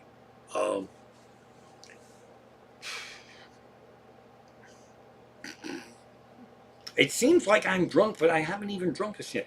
So I am actually getting ready to leave again, unless it's like Survivor, like we were just, to the last candle's blown out, and then we'll fucking go. I do have to end this. How I have taken live stream shows of mine, I'm trying to suck audio out to make it into like a condensed podcast. This tonight's show has no prayer or chance of being a podcast. Not by virtue of there was no audio in it early on, but just that this isn't got the kind of a tight thing that we want from live stream or podcast. So there's that to deal with. But what I'm doing right now is that I do have some new fans coming in. And they're not all necessarily on Patreon. So what I'm doing is the first live streams that I ever did back in March of 2020, and I locked them down and I took them off YouTube. I'm fucking reopening those up to anyone. Patreon, you have access to these things. I think you do. But just let them out there. I don't know what's in them. I was talking to, I got to actually hang out with Stein a little bit for the cat food exchange, so that was fun. He's living in the mountains, having a ball with Sarah, so he missed out on a lot of this shit. So I was telling him about some of the live stream shows, like the mouse ears. He's fucking laughing, and he wanted to see some of these things. I'm like, fuck it, if Stein hasn't seen mouse ears, and probably a lot of other people haven't seen mouse ears. So those are coming back. That's it. That's all I got. They want you to talk about Ireland. Ireland! We've had a request for Ireland. What you don't know is me with the most amazing wife in the world. She sent me a signal that is in Hocus Pocus Frisbee in the Twilight Zone where they're on a spaceship and the one guy has to interrupt Hocus Pocus Frisbee, and he does a hand signal, and she does the hand signal, and she fucking nailed it. Well done, alien wife over there. So Ireland, I fucking miss Ireland. I will go back in a heartbeat. I was just talking to Stein about the Ireland trip. One of the greatest things I've ever done in my life, not just go to Ireland, but I drove across Ireland on the wrong side of the road, not fully understanding how fast the car was going. Once we got back and converted the metric system's kilometers, turns out I drove us across Ireland at about 120, 130 miles an hour in a very small car without too much screaming. So that Ireland, I'm gonna definitely have to get back to Ireland. When I really miss Ireland is when I drive from the Lehigh Valley area to Reading, 222 towards Reading. They have two roundabouts, and that's fucking Ireland. That's where they are. And you hit those fucking roundabouts. That's when I'm a dangerous driver, because when I see that roundabout in Kutztown, I think Ireland, and I want to go to the left to go around to stay straight. And that's fucking wrong, because you'll go smash into other cars. So that's the thing that I have to worry about now when I drive there, when you hit a roundabout. Ireland.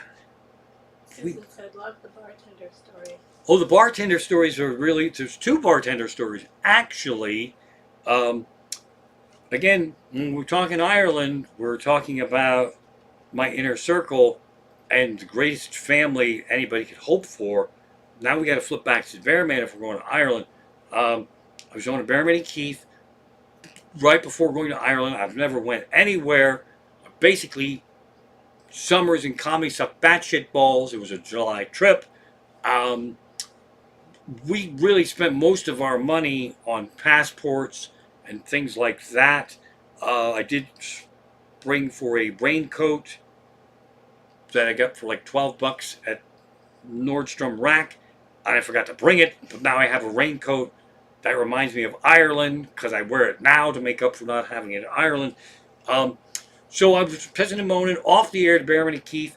I said, going to Ireland, I'm a nervous wreck. We're going to be out of money before we even fucking get there. We got euros and all this shit. And the Bearman said to me, he goes, well, you're going to be traveling with family. Yes. Yes. And family who likes you? Yeah, because they invited me to the wedding. So when you run out of money, you will become their burden. Oh, how true that was. So those words were telling right there. So when we got to Ireland, I like the confusion of not really knowing where I am. And apparently people don't really drink early in the day there out in public. So we drove wherever the hell we went. It was the first or second day because we wanted to see shit. So we went to this pub and everybody was kind of like really nice in the town. In fact, a couple was arguing over where to send us in a fun way. And then we picked the guy's place and he drove by us and said, I see you made the right choice and all this. So we went in there and we're going to have a couple of pints of Guinness in Ireland because that's what you do. And we love Guinness. So it was my wife, myself, and two of our daughters and one of their husbands and one of their boyfriends having a pint in Ireland. It was fucking absolutely amazing. I had to drive us back to our cottage, which was probably a fucking 2-hour ride back. So I don't drive drunk. And my wife, to make sure that I don't drive drunk, so we had a Guinness.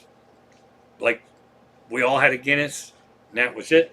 And then somebody said, what do you think about a second Guinness? And I'm like, it's not really that strong of a beer, right?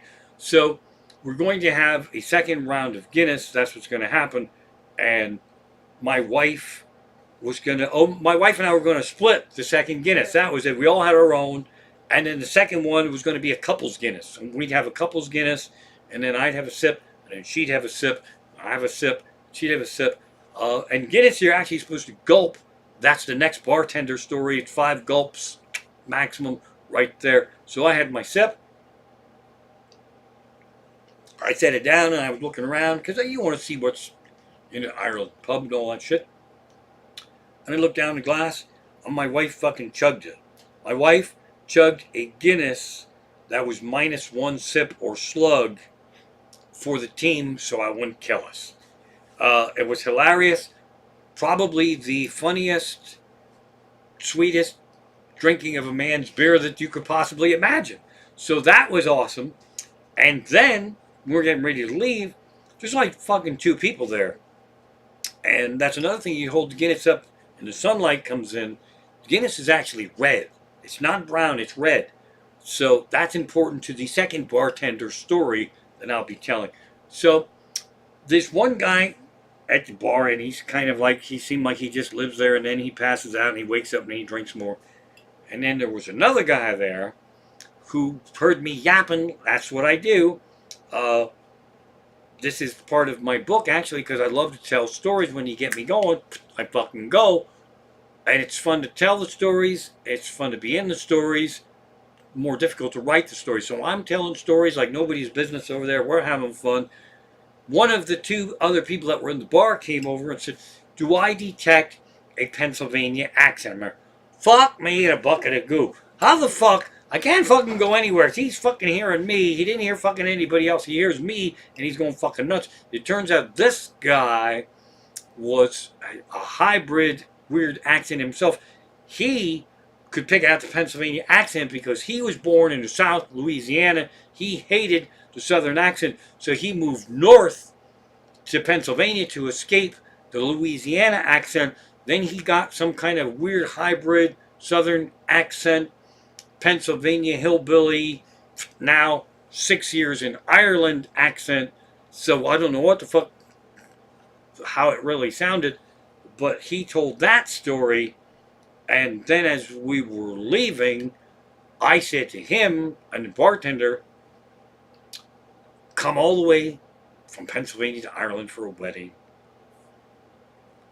What are the odds that this would run into somebody who could spot the Pennsylvania accent? And everybody just smiled because it's kind of like one of those questions that you don't really answer. And the drunken guy said, there is always odds. That's the end of the story. And I like that because when you think things are really fucking weird, there's always odds. Now, we moved back to the cottage. A part of the story that I forgot is my luggage did not land in Ireland with me. My luggage took an extended vacation and I did get it back and I got to see all the fun places it went. My luggage without me went to Scotland and Norway and Finland and came back to fucking Dublin and all the fucking tags were on it. But for the first 2 days, the clothing that I had was the clothing that I was wearing. That was it. Fucking nothing in the carry-on bag. I had black pants, a purple t-shirt, no fucking raincoat, one pair of shoes. That was it. And my family was fucking fantastic. Our cottage, they said, like, just don't worry. In the cottage, there's a washer and dryer, and we can do laundry, and you this clothing till we get your other clothing, or we'll buy clothing, whatever. That's fantastic. Well, that's really nice, but also, is there a naked closet for me to wait in? Because while you're doing my fucking laundry, I don't have any fucking other clothes to wear. So, is there a naked closet? And if there is, there should be a sock on the fucking door. It says, caution, don't fucking go in there, because there's a naked Amishman in there waiting for his fucking laundry to come back. So, that was a fun night. And also, I demanded clothing from my daughter's boyfriend and my son-in-law, Al, just because that's like I do. I fucking beg for shit now. I ask for money. I ask for shit. And people fucking love me and they give it to me. Vince came in with socks. They were brand new. I had to pay him back with socks later on as a Christmas gift. It just happened this past year. It's payback for Ireland. And Al gave me shorts, I think. And he's a big guy. And them shorts were actually kind of really cool because I could wear them as like a whole pantsuit. So that was fun running around.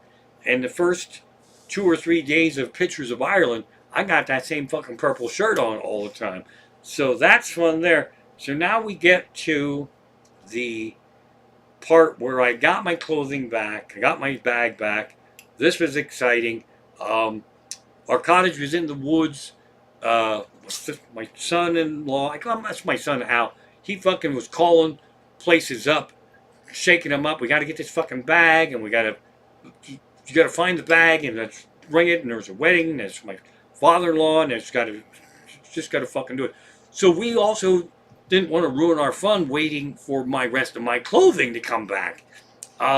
So when we ran around, I put a note on the door that it was okay for them to leave my luggage if they brought it here without me signing for it, because I'm naked in the woods with binoculars watching this front door, and then when you come and read this note, I just leave the clothing.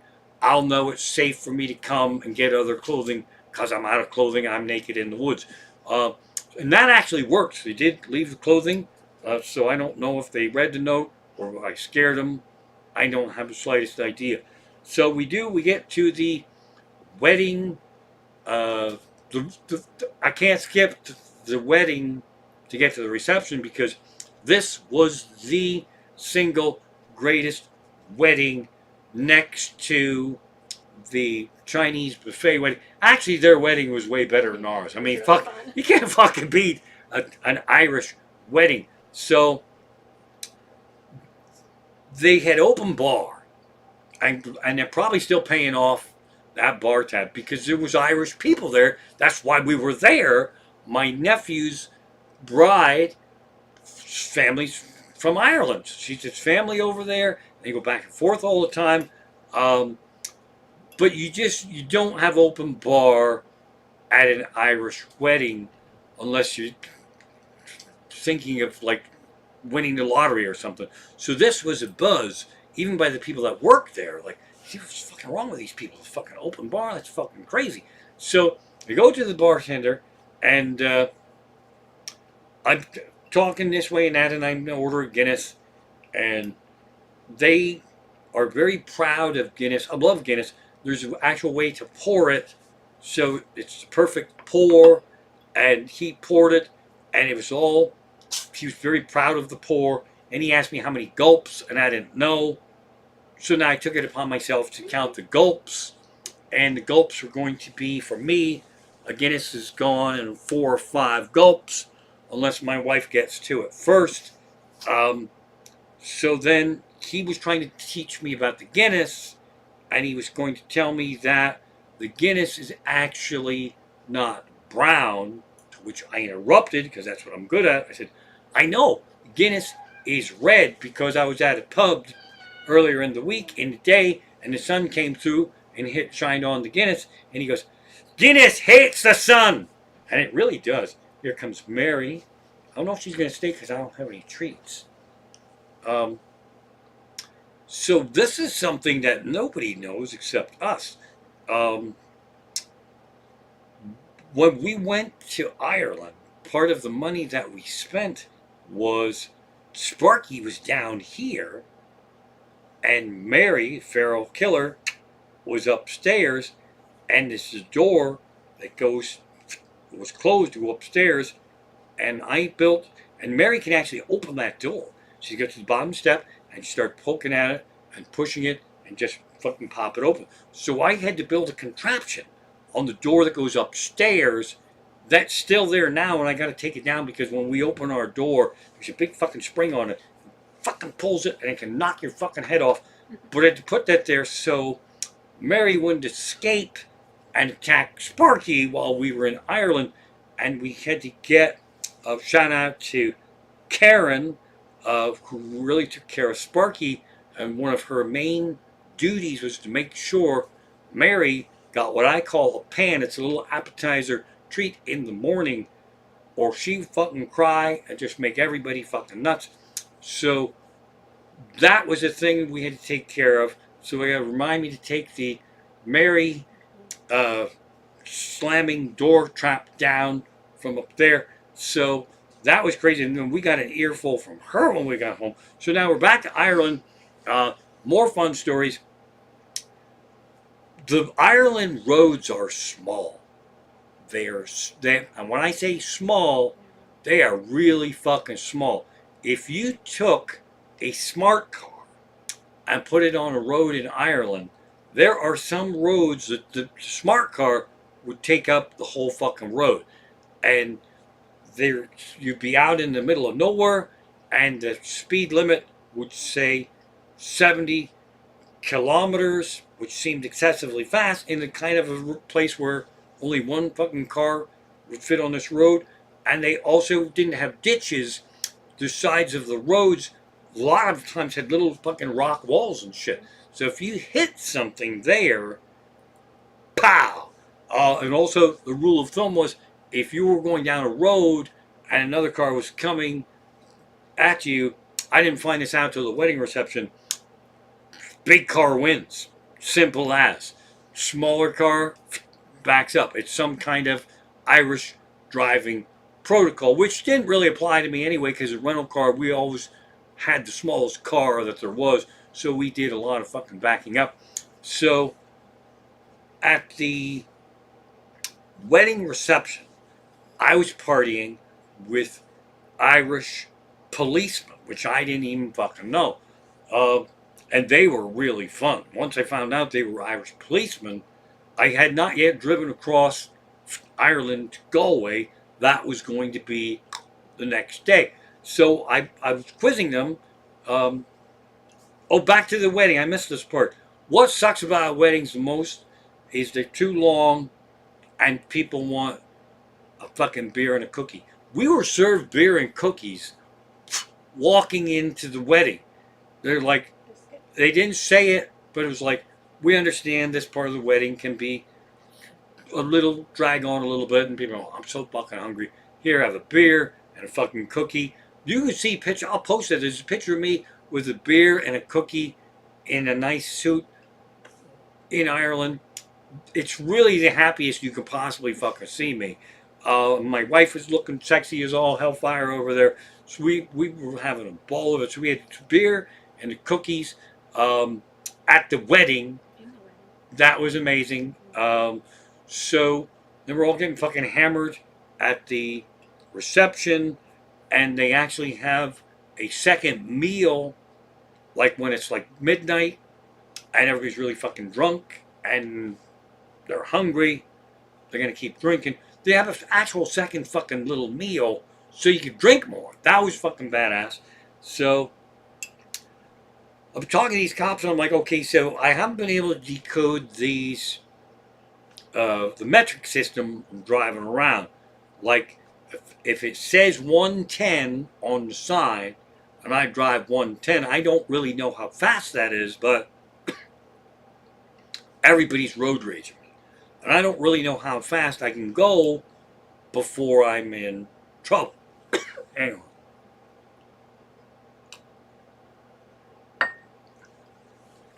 So the other thing important to this story is that Irish people don't get drunk, they get full. Forgot about that. That's part of the story. We don't get drunk, we get full. So I'm like, okay, so it's 110 on the sign, 120. If I drive what's on the sign, I'm getting road rage. That's the fucking point. How do you know? I know Pennsylvania, you can add like 10, 15, and you won't get a ticket, and you still get road rage. But the one cop said, whatever's on the sign, plus 30. 120s, 150, 130s, 160, and so forth, and 80s, 110. But if you go over 30, you get pulled over for driving too full. So watch yourself there. So when I came back and I Googled the metric system, and that was life-changing, because I said, driving to Galway, it's going to take 4 hours. He's, 2.5. And it was 2.5 with my newfound love of the metric system, where when I got back, it turns out I was driving us all around Ireland, not quite full, but almost full, around 110, 120 miles an hour. So that was good fun for me. And then we got to Galway. Galway was a hippie town, a fucking amazing place. They had like a music festival going on, and we had seen some kind of play. It was magical, but we were tired and we had time traveled. And the show was putting us to sleep. What was great, but it was in a tent. And it was like in the round, and it was kind of sad and depressing, but also magical. And then afterwards, they wanted to interview me for television. Just tell them what I thought about the show, and I couldn't really say, well, I slept through some of it, but I really am tired from jet lag and all. So I pushed my daughter and her boyfriend, and then they did the interview, and all this happy horse shit. But then I forgot about another part of the story where the flight over, we flew out of Stewart International, small upstate New York. It used to be like a military base, or I don't know, they land. So we flew from there, and that's just a nice hop right across the pond. I believe they are 5 hours ahead of us. So we went at night, and it was a red-eye flight, and I pushed out, and I was the only one, well, my wife and my daughter, we weren't going to take the Guinness tour because I had calculated the math, and by the time we would be taking the Guinness tour in Dublin, myself would think it was 7:30 in the morning. And as nuts as I am, I can't drink a Guinness at 7:30 in the morning unless it's still last night and I didn't get to sleep yet. Then I can have it, but no fucking way. Plus, I was gonna have to drive us around Ireland. I didn't want to start with a fucking beer. So you're excited. You're going on vacation. Um, the idea that you can sleep while you're going to Ireland and the first time you're leaving the country, that was fucking stupid. I don't know what we were thinking. So, but I was trying to sleep because we were flying into the future. We were losing time. It was going to be, everything was nuts. I'm starting to fall asleep, and it turns out there were 2 rappers on the flight with us that were partying, and they were working out new material all night long. And there was a crying baby, and the crying baby, my wife, who's the sweetest person on earth, will tell you this was the most horrible crying baby in the world. It cried constantly for however long the flight was. Maybe it's a 5-hour flight, I don't know. It cried the whole fucking time. In defense of that crying baby, I'm a grown up, and it was traumatic to go to fucking Ireland. So the baby's fucking freaking out, and the lady tried to keep it quiet, and it walked it up and down the aisle, and I would try to sleep, and the crying baby was marched this way and that, and then it would bump into my elbow, and then it would start crying, and I'd wake up, and I could hear the rappers, and then the rappers would go, and the bitch and the shit, and the wah wah wah, and the crying and the bitch and the shit, and the wah wah wah, and all that fucking went all fucking night long. And then when I finally got to Ireland, then I didn't have my fucking baggage. So then the fun began there. I lost time there that I never actually got back. So when you talk about adjusting to time periods and all that, I never actually fucking got it back. So now then, Galway was just so incredible. And the festival, we're walking around, there's a lot of crafts. It was just hippie paradise. So the one guy was there with his daughter, and his daughter was adorable, but she was also real smart mouthy, and she was giving us little stones and trinkets. And my daughter's boyfriend, Vince, he's a deep thinker, so he's looking at stuff, and he's really thinking. And this little kid's trying to give him a free stone, but he was focused on like the mystic seer, or who the fuck knows what. And a little kid, like fucking 9 years old, is going, hello, mocking fucking Vince. So I'm having a fun time, because you know, I love Vince rocks. But when a little kid can mock your daughter's boyfriend, that's a fucking magical travel moment. So the guy was a old school hippie. He takes one look at me, and he asked me if I smoked, and I said no, I don't smoke. And he goes, well, it's going to be legal over there. That's not an Irish accent. He was French. He was French. Okay, that changes everything. French is easy. It's going to be legal over there soon. Oh, that? Yeah, I've been known to enjoy that. See, I'll take you for a burner, right? Now, that's the wrong accent. But anyway, that was a fun story. But so it's kind of cool to go be a world traveler and have people look at you and go, that guy likes marijuana. I can tell. So that was fun over there. I'm definitely going back to Galway. But eating was a fucking problem over there, because when they do a thing, it's kind of cool. So for the pubs, pub food is one thing, a restaurant is something else. The restaurants stop serving food at a certain time, and it's still light out, and we're not hungry yet because we think it is 5 o'clock. They're ahead of us. So when we think it's 6 o'clock, it's fucking midnight there, and it's still light out, and everything's fucking closed. So we had a hell of a time finding food. That was our biggest problem over there. That story was going to be funner than it was, but I forgot what the hell I was talking about. And again, what you're missing right now is Mary is over there sexing around with my wife, which is what I should be doing instead of here talking to you fucking awesome people. Mary's over there instead of over here. She was supposed to sit here and look cute, but she's over there and looking cute. Uh, and I lost my train of thought. So thanks for telling me to tell the Ireland stories. I'm sure there's more of them. The last time I told them, there was actually. Oh, I know, I forgot one. There was the last time I told these. There was actually a guy in the chat from Ireland, and he was like stamping all my shit. So everybody at this wedding, people were just so fucking nice. The nicest people you ever want to meet. And apparently they're used to really partying and falling over. Our our son-in-law Al, I hate to call him our son-in-law because it's Al. So he's the nicest guy you want to meet. He went out to the car to get something. It was late.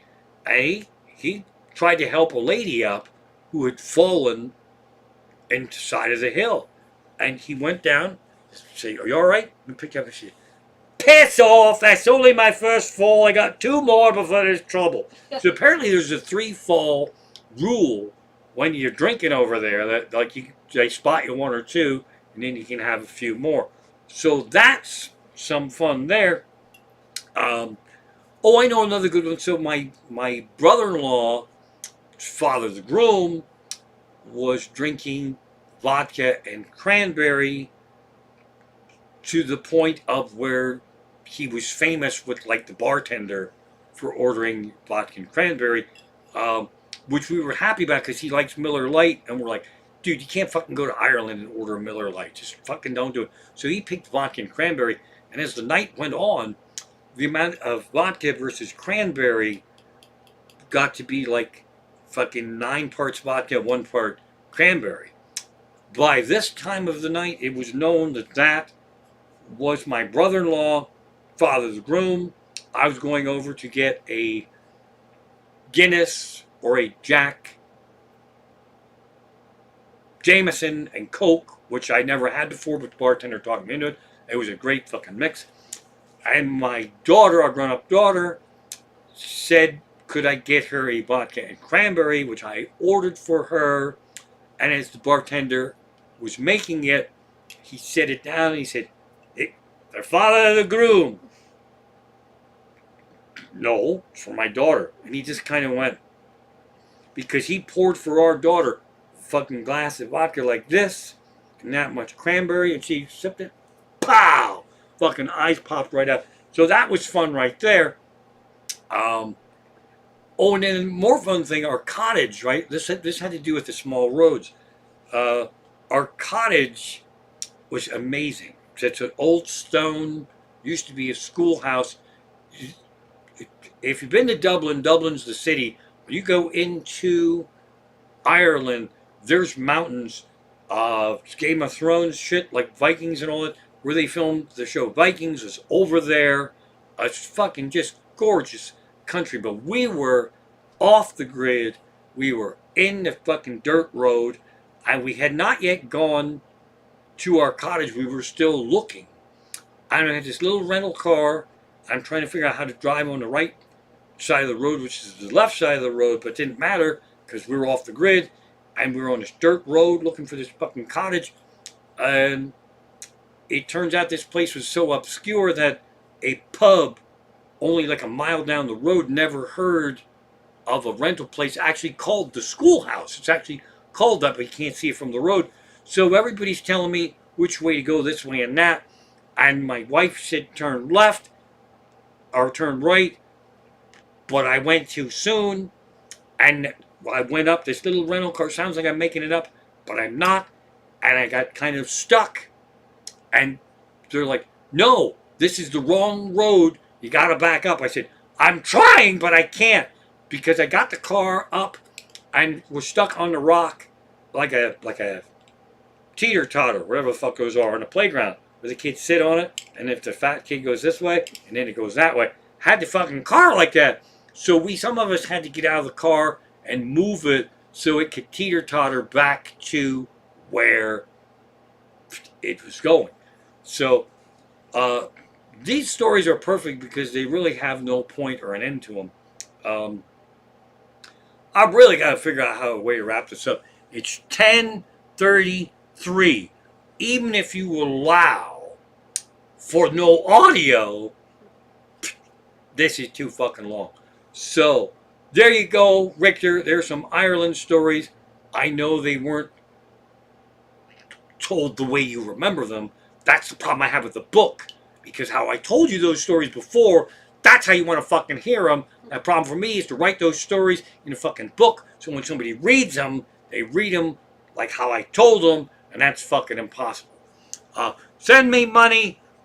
Go on Patreon. Tell your friends they're assholes because they don't send me $3 to subscribe.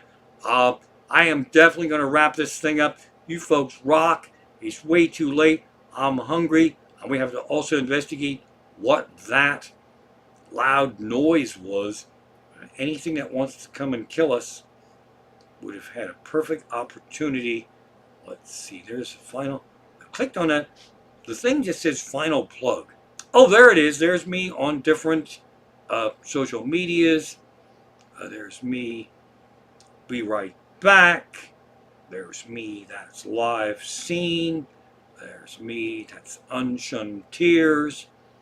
There's surprise. There's that's video. Fire hall. They're starting soon. I'll find it. Where is it? It says stream ending. There it is. I got it. I love you. Thank you so much. You guys rock. And I kind of hate to go, but I have to do other things. I have a book to write. I'm hungry. I got to pee. And I have a loud noise in here that